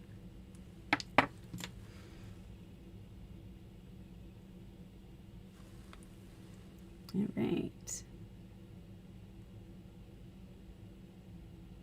Try and get it to overlap with this yellow a little bit, so it'll maybe be straight. That's okay looking, I think. And come up. Smooth those together. And then here, because that green did get a little thick, connecting to the edge. Oh yeah, you can see it underneath that yellow. I need to make the yellow thicker. Trying to cover that up.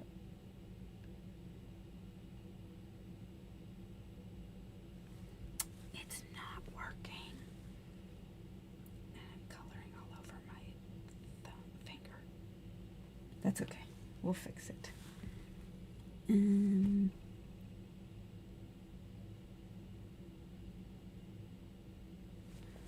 Just trying to thicken this up for the opacity. We're going to have some nail-free edge that's visible on this finger, because my swoops go down far enough that that side is not covered. Let me clean up that mess I have made. There we go. And then we're gonna check our alignment. Careful. It's not bad. I think it's still good. So orange and red are next. Maybe I can get the red to cover that. What the heck? Why is there silver paint over here? How did it get there? You ever be painting and just find paint that you didn't know was there? I don't need that there, but I'm trying to be careful about cleaning it off because I don't want to wipe off all my peel-off base coat, which I think is what's going to happen. There we go. I got it off. And I'm not going to wipe it anymore. We're just going to live with whatever has happened. Let's get the orange. But yeah, when I'm painting, I don't know.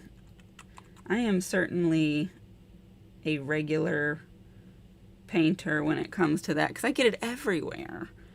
You see artists who paint like on canvas, they'll have just paint all over themselves, all over the place. You're like, how are you doing that? I don't know. Same way I'm doing this. It just gets everywhere. It's all right though. Part of the process.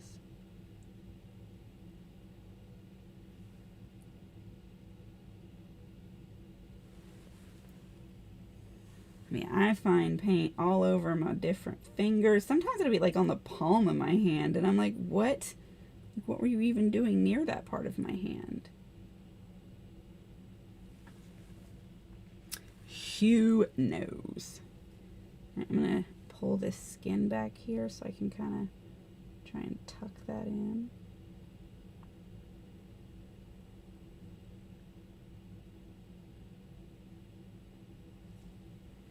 And then smooth that. We got a little gap. Alright, that's coming along. Let me just put some more as we go down.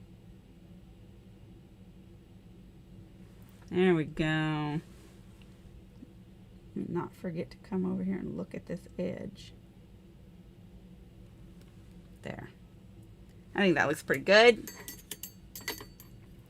I hope you guys can actually see what's happening, because I've not been monitoring how it looks in the camera that well. I've just been trying to keep it over this dot as best as possible, especially because like the delay and having to wait for it by the time I actually see if it's in the right spot, it's well after.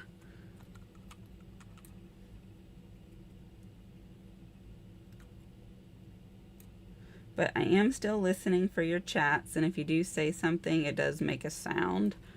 It's just, oh, what the heck was that? The camera is doing something weird. You can see it's like going black, and it's like, this was something that I saw it doing the other day. Sorry, I'm gonna stand up. I'm gonna turn this off and then turn it back on. I don't know if there's something going on with the camera itself, because the other day when I was recording, at one point it just like flicked off and then came back on. There was just like a black spot, and I don't know why, but it only happened once. And then just now it's like cycling through, flicking on and off. I don't know why it's doing that. To begin, I wonder if the battery is going dead or something. Let me change it, because I bought some new batteries that have a higher capacity so that they'll last longer, because I hate having to change the battery while I'm doing live streams. But maybe they're wonky, and like the battery compartment is on the back side of my camera, so I have to reach behind the camera and feel my way around to do it. So just hang in there with me. I'm swapping this thing out, and hopefully that'll solve the problem. Maybe if it was dying, it was just throwing a fit.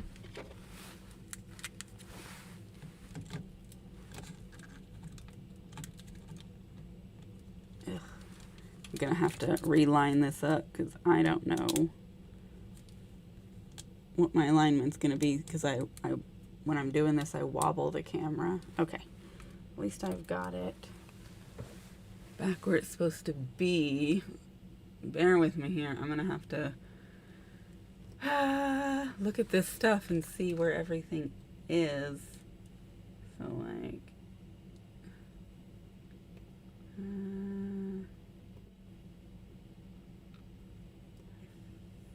yeah, that's okay. All right, that's too much zoom. I think that was it, because now it's acting better. That must be what happens when the battery gets low, which is good to know, because I was getting real concerned. I was like, is my camera just dying? Because this thing's way too expensive to just crap out on me. Now I'm on paranoia mode. Let's make sure these are all up to date as possible. Okay.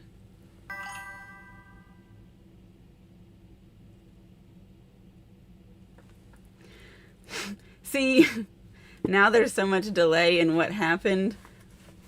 I don't know what you're talking about when you said it's not there, or it's not there and there. I think you might have been talking about my alignment. But I don't know what you just saw, and so I don't know if it was from before, but I think that's what it was about. About to do this red stripe.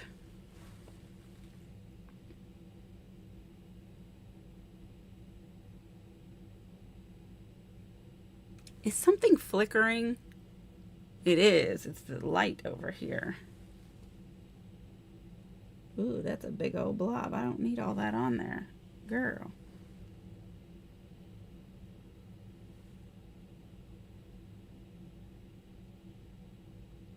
Bring some of that back up. Yeah, I have a bar light here to the side, and it's flickering for some reason. Like, is today just struggle with technology day? Is that what's happening? My camera decided to act up, and then my light got jealous because I gave the camera some attention. Is that what's happening here? This is crazy. I am sounding crazy, but that's fine. It's probably the ghosts, right? I'm being trolled right now by ghosts. That seems like a legitimate explanation to me.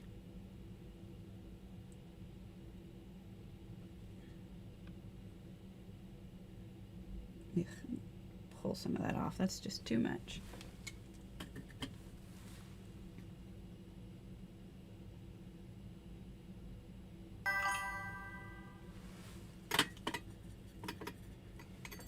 Victoria. It's nice to see you. Glad you were able to make it. We're just doing some painting. Ooh, that's too much. I just need to get in this little bit here.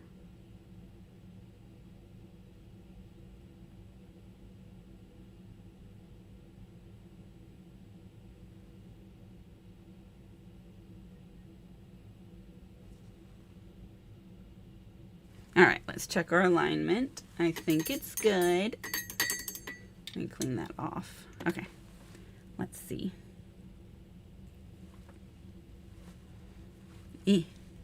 Yeah, that looks like it's in the right spot. Now, the edge of that red is hella wonky, so I need to improve that for sure.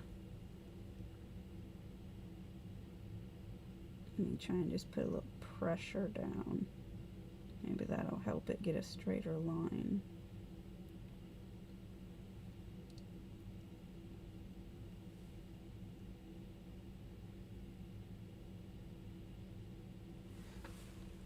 Yeah, that looks much better. Okay. Okay.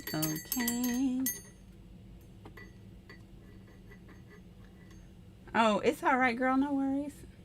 Nana Ange knows it's the ghosts. So now on this next nail, I'm going to start with the red because we're going to kind of do a swoop up and I think maybe even try and like curve it back. I think that's the vibe we're going for. But here's the rainbow that we've got going so far. It's pretty good. Pretty good. I like it.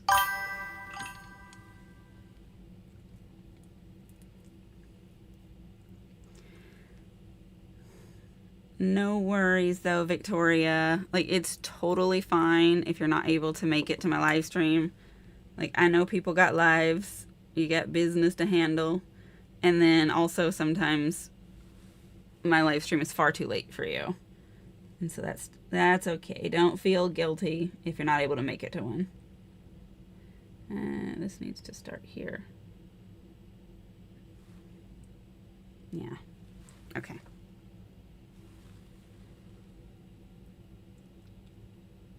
It's a little bit of a thick one to start and curve up.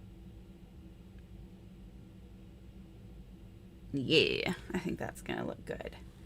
And then let's do this and bring it together.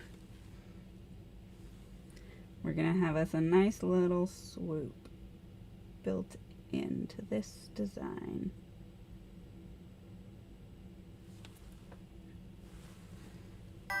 Turn it around so I can have a look.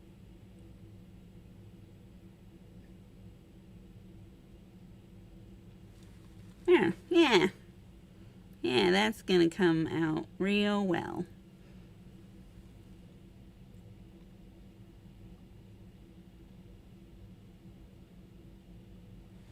Oh yeah, happy birthday. How did it go? Looks good. Thank you, Lori. Let's get this orange. We're on the last nail. Once we get all these on here, then we are going to get this layer protected, dried, and top coated, and then we can put the cups on, because we definitely don't want to start trying to add the stamping before this is sealed in. Otherwise, we can mess it up. I don't want to do that.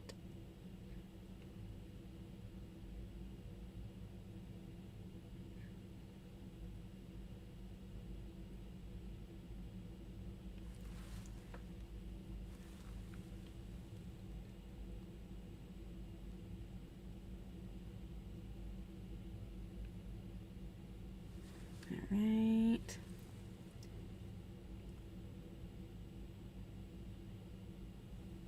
That's looking pretty good. I find if I push it down pretty good to where the brush gets good flat contact for the first pass, it gives me smoother edges. And then if I come back over it with the bubble, then it helps me with the opacity. But I think that looks pretty good.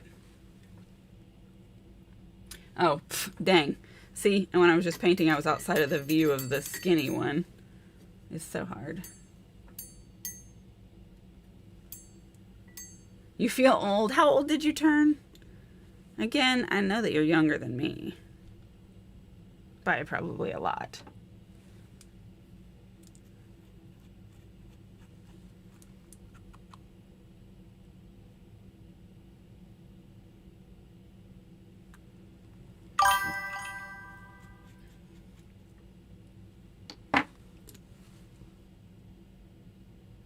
Get this yellow one on. I'll try and actually have it in the view.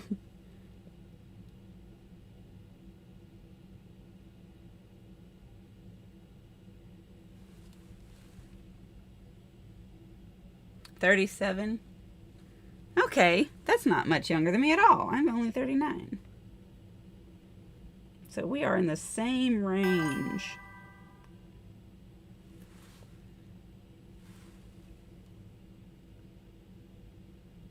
So what did you do for your birthday? Did you go out?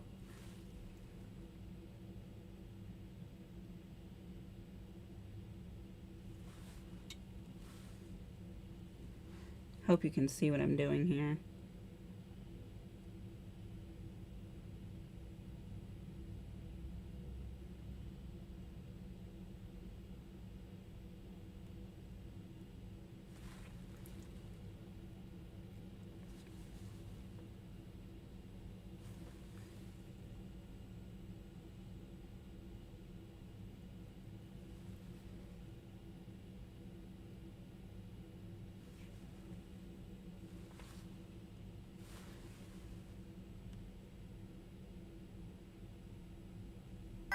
Okay, there we go. That's a good yellow stripe.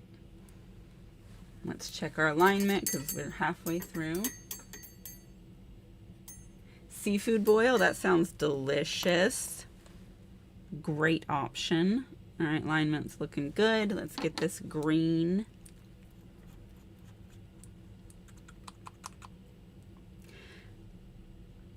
Next weekend is my daughter's birthday. She'll be turning 18. So I want to do something special for her, and I want to take her somewhere that she's never been and is unlikely to be able to take herself anytime soon. But my God, some of these fancy restaurants, they are so ridiculously expensive. I can't even afford to go. Why the heck is there silver all over this nail too? What? When did that get there? I need that to not be there. That's gonna mess up the design. Good Lord. I am a mess. But yeah, so I've been looking at some restaurant options here in the area, and I need to go over the selection with her and see which one she'd be interested in. But like, I don't want to pay these exorbitant prices, especially if it's somewhere that we've never been and don't know if we're even gonna like it. So I'm waffling. I'm waffling a lot about it. I know she likes seafood boil because she likes to go to this one restaurant we have here that has that. So I know that's a thing she likes, but she's already done it and more than one time. And I'm like, that's not really unique if it's already something that I know she likes. And so what makes more sense? Like, should I take her to somewhere that I know she likes, but it's not different, like it's somewhere she goes, and so the uniqueness of it isn't there, but at least I know she likes it? Or do we go rogue and try something new that's possible we wouldn't like, and also I might have to pay a lot for it, and to not like it would make me irritated. I've got a couple of selections that I think are a nice medium ground. Like the food type is normal for what we typically eat, so I think unless they just make it gross, she would. I think she's home. My door is open, so I can hear, but I just heard someone come in. Ah, yes, it is the girl. Hmm? I'm just talking to them. I'm doing a live stream, Oh. and I was just talking about you. And then I was like, I think she's here. You summoned me. I did. I'm gonna go pass out. Oh, okay.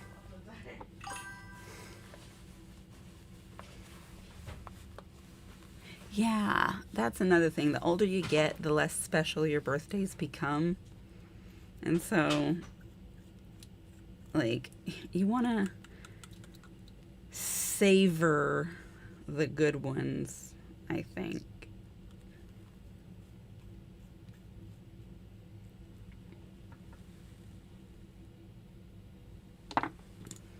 I don't know. I need to talk to her, though, and see if I can just pin her down for a minute. The girl's a busy character. I'm having to get up into this tight spot for this nail, and I'm trying to hold this. That's not the right color. Good Lord, I almost just put that purple next to that green. Whew. Thanks for stopping me, guys. That would have looked stupid. But yeah, I'm over here on the very edge, and so there's a good chance I'm about to just paint all down the side of my finger. But if that happens, I will clean it up after.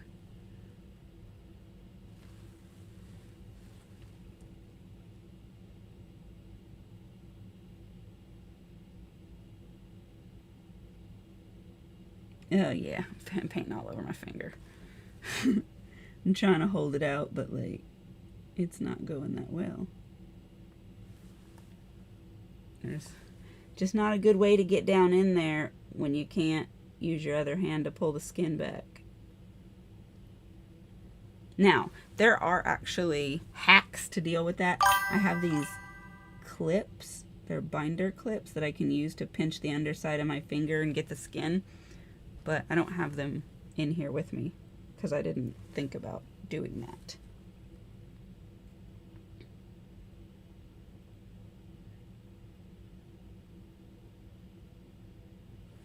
So I will just clean that up. That's going to be the solution.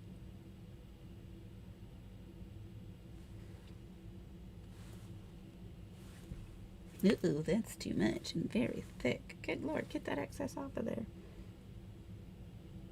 Sorry, you guys are probably looking all in the top of my head.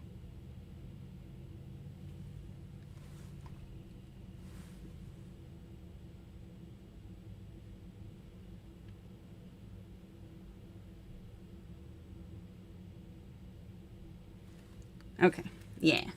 Now we can clean up that crevice. And the purple one won't go up that high, so we won't have to worry about it. Let's see what y'all talk about. Oh, Mabel, you snuck in here. Hey, girl.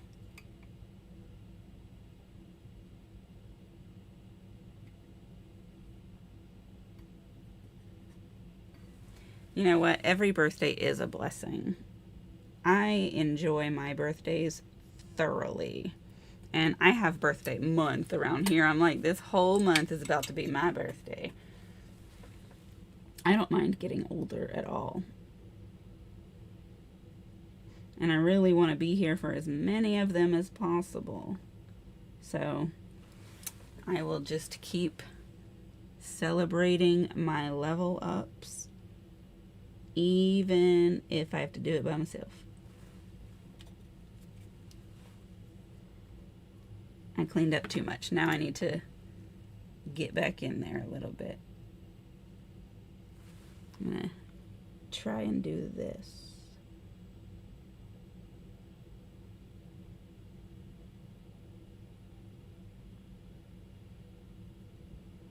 There we go.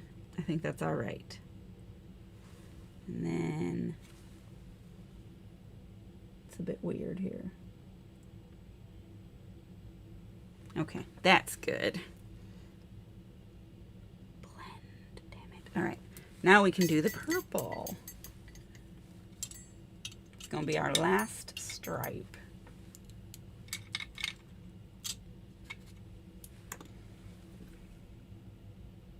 I will tell her. She went in her room, but when I talk to her again here in a little bit, I will tell her y'all said hi.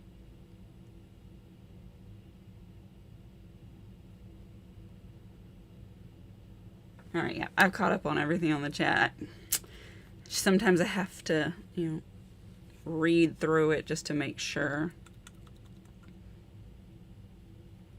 Ugh, I've got a thick pile of purple going because I just put out one that I didn't use because it was the wrong color. All right, all right, all right. And for my alignment, it's still looking good. Come here, Dot.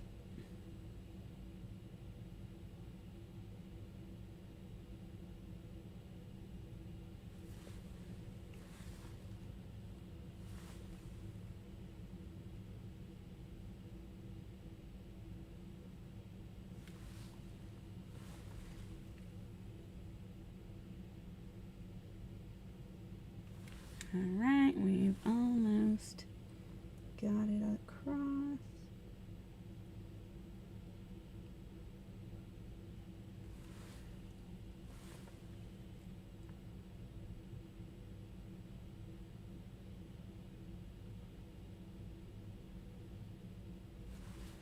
And then I'm going to put a little bit more and pull it back this way for opacity.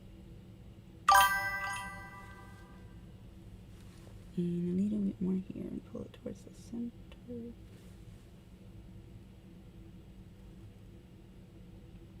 There we go. I think that looks pretty good. Let me clean this brush and then we'll have a look.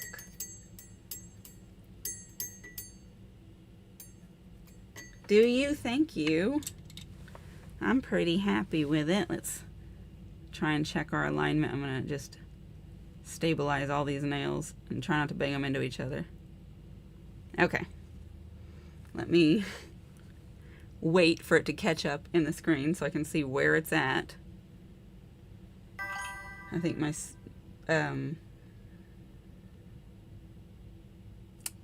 where I'm at in the stream has gotten wonky. Okay, I need to scoot it over a little bit so you can see the whole stripe here.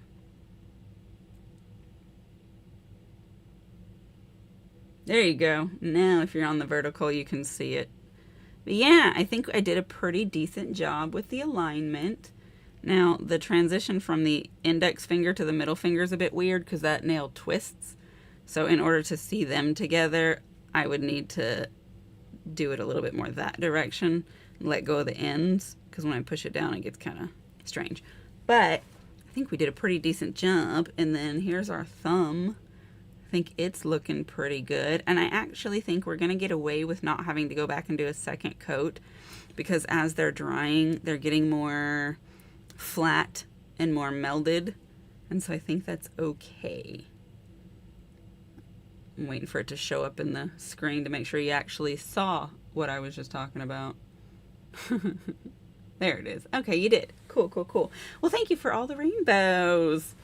So next, we're going to take this Maniology Aqua Topper. It's a water-based top coat. And so if you put this on top of your nail art, whether it is nail stamping or hand painting or water decals or, you know, whatever, it'll keep you from damaging your work when you put on your regular top coat. So I put this on first, and then we'll dry this. And then when that's dry, we'll go in and put some Sèche Vive. And then when that's dry, we'll get to put on our chalices. I've got some freaking silver right there that I couldn't see. I know where I'm putting a chalice. Oh crap. And I didn't wait long enough to put that, and there was a thick spot on my purple, and I drug it, so I gotta clean that up. Probably good to wait for the paint you're working with to dry before you start trying to aqua top. I should have put it in the nail dryer, but I am reckless, and I was like, it's drying fast enough because it's a reflective glitter, but just start with the other nail. Don't be silly. I did not think that through. I usually start painting on my pinky, so it's the first one to be dry. But we went the opposite direction today for the sake of the art. So I need to be responsible with my decision making on how to top coat. So hopefully by the time that we make it back over there to that pinky, it will be ready for it, because I'm going to have to put more on there since I wiped it off. This one has something here, and I think it's underneath the nail, so I can clean it off. But if it's not underneath the nail and it's actually just underneath my top coat and on the plastic, I'm not going to be able to get that off of there. But that might be a good place to put a chalice. Our decorating decisions might be influenced by covering up imperfections. And that's okay. Oop, I just touched my hand. Okay, so let's just wipe the underside of all of these, and then I'm gonna stick it in this nail dryer. You can't see it, but while I do that, I'm gonna actually flip the camera up to be face cam, so at least you have something to look at while I'm drying my hand. Yeah, like that. All right, so I'm gonna put that in there. We'll give that about 60 seconds while I look here at the chat. Thank you, Jess. I'm glad you're liking it. Your daughter is 10, Victoria. That's great. Good age. So sparkly. Yes, it is.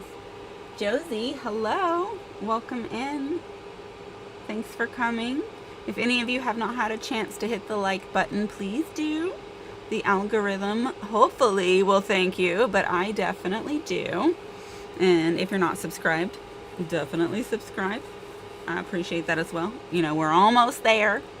And if you could ever so kindly share my channel or my live stream or one of my videos to your other nail girlies so they can come over and subscribe as well, that would be greatly appreciated. We just need 50 more to get to the 10K. We're so close. Thank you for the love. I appreciate it.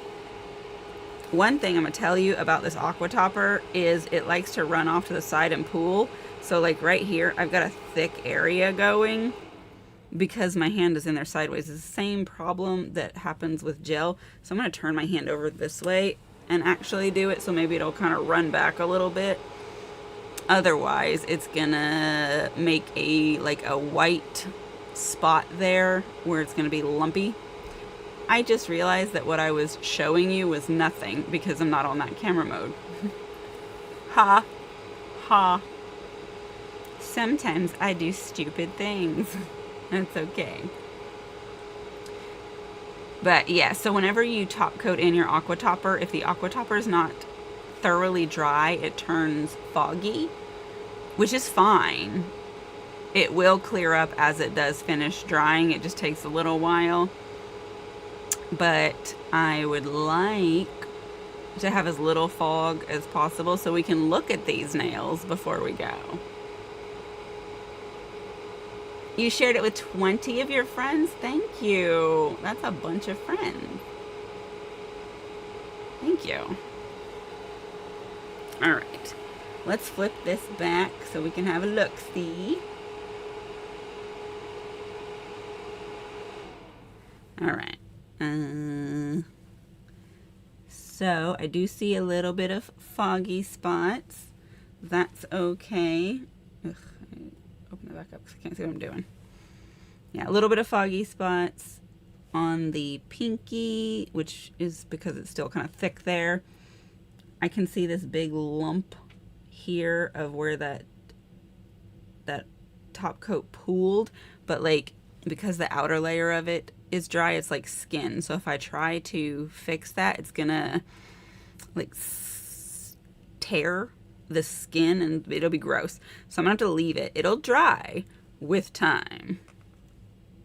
But you definitely want to try to be mindful how much of that product you're using and wipe off the excess. And that's where I struggle, is I put it on thick because I want it to be a nice thick coat, but then I forget to wipe off the bottle brush and then do it again, because as much as you think you're wiping it off as you're painting, it's just putting it back on there.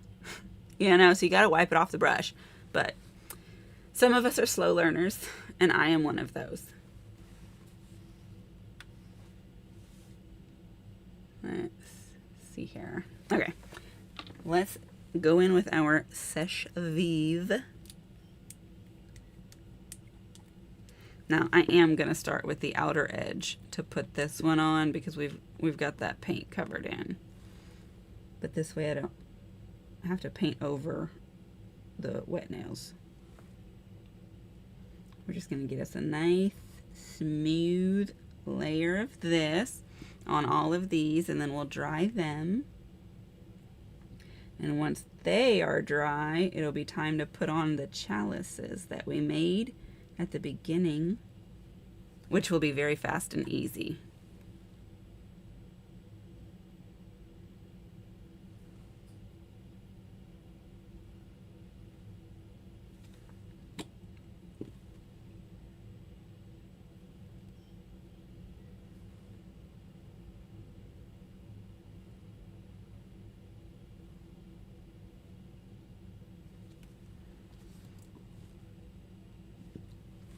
All right.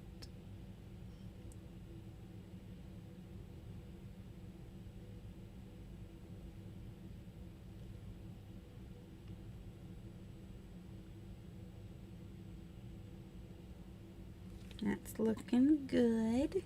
Got a little bit runoff on this edge. Just clean that up. Let me check, make sure I got a good coat on all of these, not any dry spots. Looks pretty good, I think. Okay, let me flip this back up and we'll dry this one too. Now I'm gonna give this a little bit longer to dry because I did put some pretty thick coats on here. Thank you, girl. I'm liking them. I'm liking the vibe. It's coming out much like what I imagined it would, which is good. Sometimes when you do nail art, it does not come out the way that you picture it in your head. And I didn't have a clear design for as far as the stripe, how that was going to come out. I had ideas, and I kind of thought there would be more of it hanging off in some spots, but I didn't end up doing that, and that's fine. I do like it, and I like that we've got the swirl on the thumb that I wanted to do, and I also like that on the pinky we ended up doing it, you know, kind of like a curved back situation, so that one's got a lot of coverage. But I think we've got a good amount of variety here, and I'm just gonna kind of put the chalices on in a haphazard way as if they are flowing along on this rainbow river. And so some of them might be on top of the color, some of them might not. We'll see. They're not going to be like submerged per se. They're more of in the air, floating over. Because in the image, if I recall, that's kind of how it was. We'll have another look at it here in a second. Thank you for the planet. That's cute.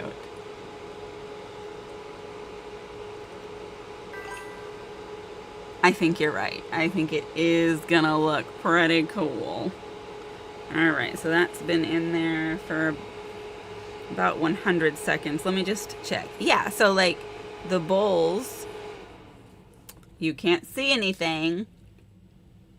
The bowls, they are just kind of wherever. And you know, I actually had meant to attempt to do like a twisting where it flipped over at one point on one of these, but it didn't happen, and these lines are far too thick for that, and I didn't have enough nail, so that's okay. But yes, that was our image. Let me just feel these, make sure everything feels good for us to move on. There's no weird spots.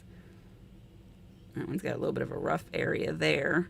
If I have any rough edges, once we're finished, I'll just buff them, make them smooth. Okay. This one's got a rough edge here also, but that's okay. So let's think about this. So if we're going to be covering up imperfections, let's first use our brains and see if the thing that is ugly is underneath and we can just get rid of it. I think that just actually worked for that one. And then where did we have something else? On this one. Sometimes when I paint my nails, the brush wraps around and gets underneath, and so that's how paint gets down there. And that one actually worked too. And we've got a bit of a foggy spot here. Let's see if we can't clean that up. And on this side, is this some underside? So far, everything has cleaned up really well. So we might not have to cover up problem areas. Okay, I think that's pretty good. I still have some green on my finger where I was resting this before, but I'm not seeing any super problem areas. Now, this is where there was some silver that is kind of made some sparkles, so I need to cover that. But this one also has a piece of silver here, and I don't want two cups right next to each other. So I might put one, you know, here that kind of leans that way, and then another one that's kind of a little bit over that way. I think that's how I'm going to have to manage that. But other than that, I'm not seeing anything in particular that I need to aim for in covering. I do have some like weird something going on with this yellow. Oh, I see what it is. So where the yellow is on top of my actual nail, it's more opaque, and then you can see the edge, the nail line, and so it gets sheer after that. But I'll probably put like a cup in that area to disguise it a little bit. Let's see here. Thank you. So we're going to go ahead and use this sticky base coat. This is how I stick on my nail stamps. You put this on, thin layer, wait 30 to 45 seconds for it to get tacky enough for the nail stamp to stick, but you don't want it to be wet because then they can slide, and you don't want it to be dry because then it's not sticky. And so I only like to do 2 nails at a time. That way I'm able to get to them while they're still sticky and they're not dry by the time I get there, because then you just have to add more. So I'll put this on 2 of them. I'm going to cover the whole nail so that we have a smooth layer and we don't have like just weird light lines after. And then also, I don't exactly know where I'm putting these cups. So as long as the whole thing is sticky, I can put it anywhere. So that's the idea. Let me just let this sit here for a sec. I be forgetting to count sometimes. And I've got a little bit of it over here on my finger. So I'm going to use this opportunity to clean this off with acetone and a cleanup brush. I am not good at painting in the lines. So I am notorious for painting on my skin.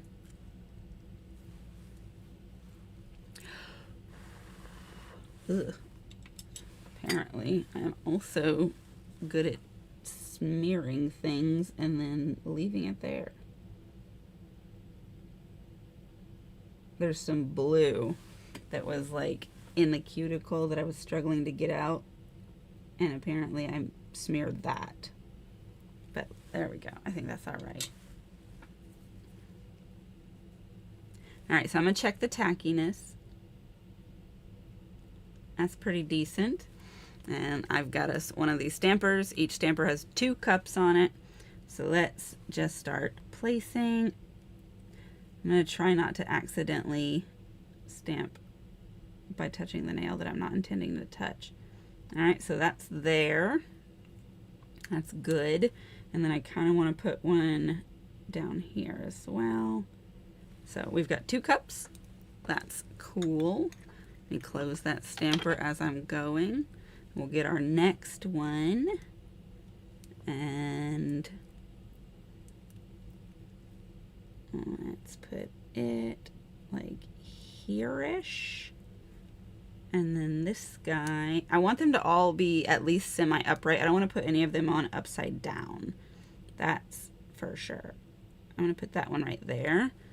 So that one's actually completely within the rainbow.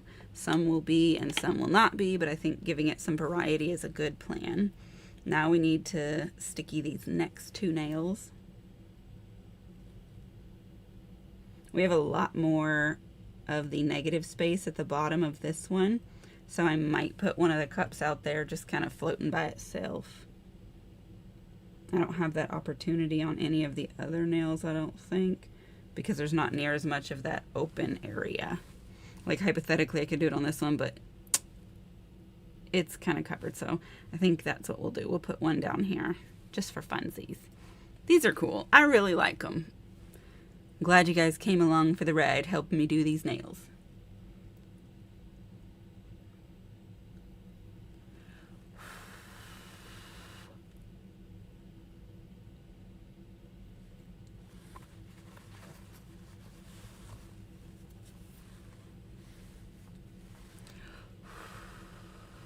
I'm just counting in my head.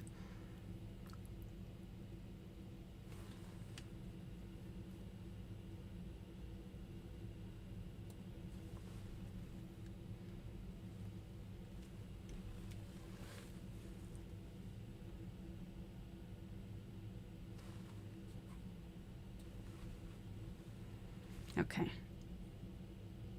All right, that's a little bit dry. Thank you. Appreciate it, Victoria. All right, so let's say that one's just kind of down here. And then this one, because that one's kind of low, I'm going to also put it a little bit low in the rainbow. That way it's not just like way up there and it's as if they both, you know, floated down. That's how we're going to do that. And then our next ones, I'm going to put one here. And then the other one kind of here on and off the rainbow. That's pretty good. And then we only have the thumb left. I'm liking it. Let's get this one sticky. I'm not going to cover up our swirl. So I'm going to put them to the outer edges of that. Because I really want that swirl to be visible. We worked hard on it, but I'm thinking I'm going to put one kind of here-ish. Ooh, I touched it. And then one kind of here-ish. That's the idea. And then we'll have all 10 of our cups. And then once we get those on here, we're going to be doing the same thing. We'll have to go on top of those with Aqua Topper to protect them, and then we can top coat the final time. Thank you. I'm glad you're liking them. I am also really liking them.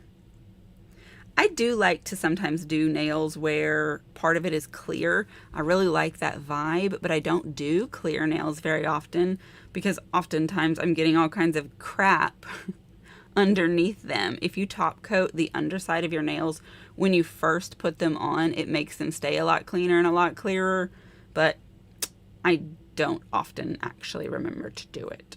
And then they're dirty. And like this one has some alcohol ink stuck underneath it because I am a mess. But yeah, I forgot. Oh, look, you can see that white, that fogginess. Like that's gonna clear up eventually. And I'm gonna have to wait to take photos of these until it does. But that's what happens when your Aqua Topper is too thick and it's not dry before you top coat it. But it's all right. I really like how juicy the color is looking though with this gloss on top of it. Because I don't know, I think they do dry down with a bit of a matte appearance.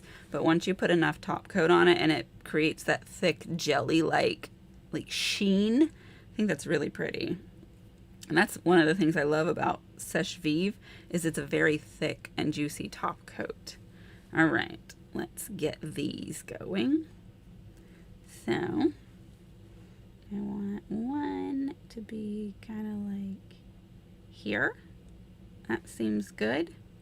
I was going to put it up higher, but then I was like, And then the other one we'll do kind of here-ish, I think. So they are kind of close together, but that's okay because they're about to like suck up into this swirl. So we could imagine if everything's floating along and then they're like, whoop, and they're all going to suck into this swirl. Maybe it's a black hole behind there and that's why it swirls into nothingness. That makes sense to me. But yeah, that looks good. Let's aqua top. We're going to start with the pinky and I'm going to try not to do too much. Wipe the extra off. And really, the only thing that's important that it gets covered is the actual stamps. But I'm doing it evenly across the whole nail because I want a smooth surface.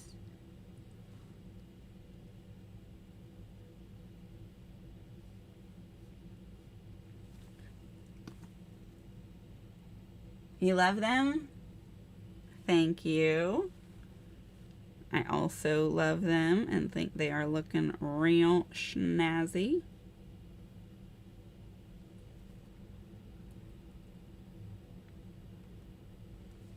Is there a hair in there? I thought I saw something dragging. If your brush is too dry, it doesn't do a very good job of painting. So I'm like trying to get enough that it'll glide smoothly, but not so much that it pools. And it may be that it's just smarter to put a bunch to start with and then just wipe the excess off. I agree. I also love the bright colors. And we need some bright colors in our life. I'm tired of it being winter. I love monochromes. Winter is one of my favorite color palettes because I am a monochrome girl. But I also like sparkle, and I also like color, and I also like beautiful, glistening nails. And so I feel like we get to enjoy a different aspect of beauty whenever we're doing more springtimey, bright, colory things. Summer is when you get to really get bright because you get the neons and stuff out, which I love neons. I don't know. I like to work my way through the seasons and do seasonally appropriate nails because then I get to do all kinds of different nails. And I love theme nails. I love holiday nails. I like doing a lot of different stuff. That's why I'm constantly changing my nails.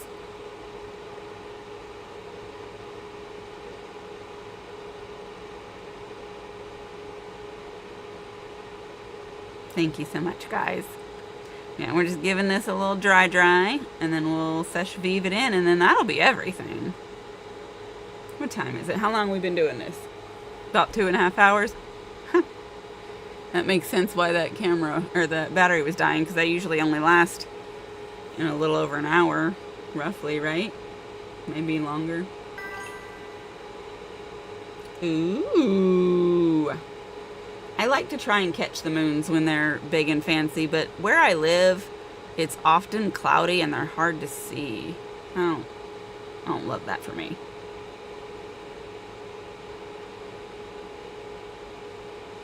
Or the 9th. I don't know. I'm sure there will be lots of posts about it.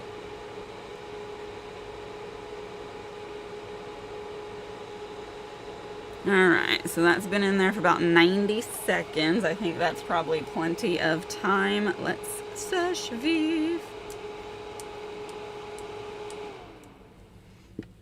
And if you haven't been here from the beginning, everything we did today is regular nail polish. Just for that bit of knowledge. You can do cool stuff with regular nail polish.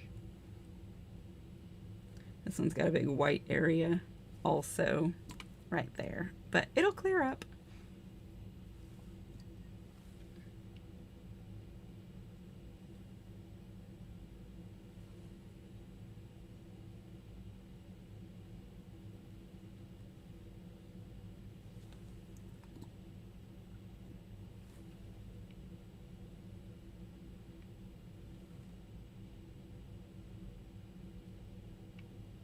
Some of my sides are not super smooth just because the paint underneath it was thick.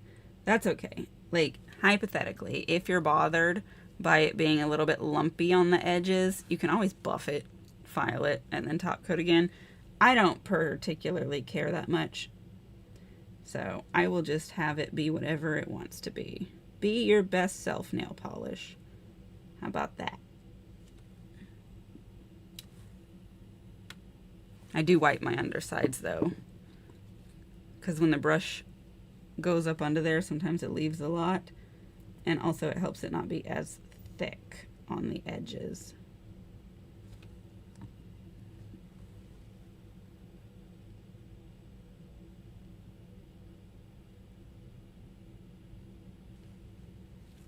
All right, let me inspect. I painted all over the finger on that one.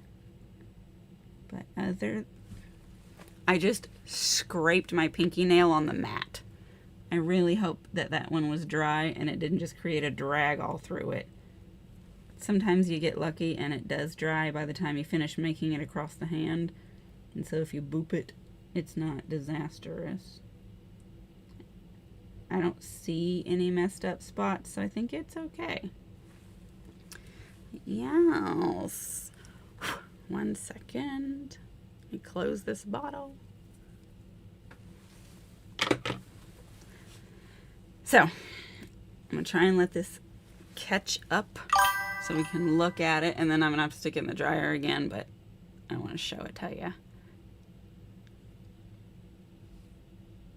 The 17th is a solar eclipse. I didn't know we had one of those coming. Well, I sure hope we're able to see it here. All right, I can see that you're seeing the nails where I'm looking for if I messed up that pinky.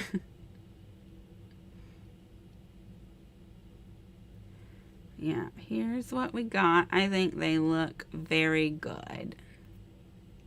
I am pleased with them. And I like the way that the cups came out too.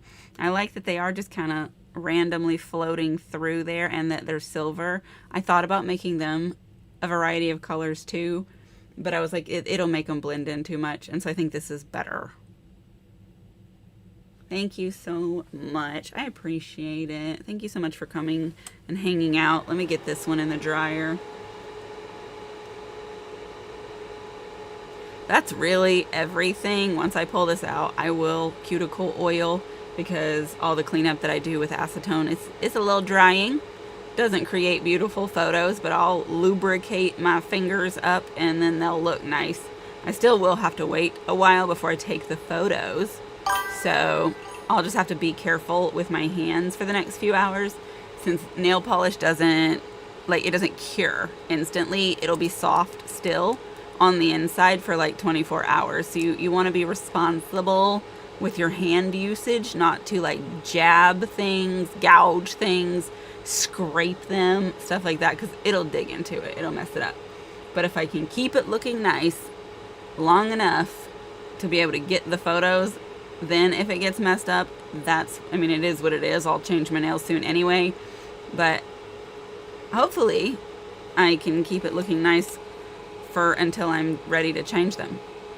Which I think I would like to keep these at least for a couple of days because they are super cute. I think the next hand that's going to get changed is this guy over here, the other one. I don't know what I'm going to be changing it to, but I still have lots of stuff to do this month, and I always want to do new things, but it's so pretty, so I'm enjoying wearing it. But yeah, that'll probably be the next one to go, unless I mess up this other hand somehow. Yeah, we'll see. We will see. Alright, I just banged my nails together like whole-handedly. That's the thing that I do. I love to bang my nails into my other nails. But yeah, I just want to check and make sure everything feels good, because I might have resolved those rough spots with top coat too, which so far it feels like I did because I don't feel any of them. Yeah. Okay. These are great. I love it. Let me grab my little cuticle oil brush here. Let's see what y'all are talking about. Thank you for coming, Victoria. I'll catch you in the next one for sure. I do one every weekend. It's usually on a Saturday or a Sunday. And I typically like to try and do them around 10 a.m. my time just because that's a convenient time. But it can vary. Sometimes they're in the evenings. And the day that I choose is really just based on what else I have going. But thank you. I also love that red. I'm glad that I went and got the right one off the shelf and I didn't use that pinkier one. While it's a beautiful color, it's not the vibe for these nails.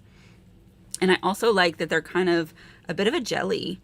So like if I were to do full cover, just reflective jelly one of these, I think it would be super, super cute. I would like it.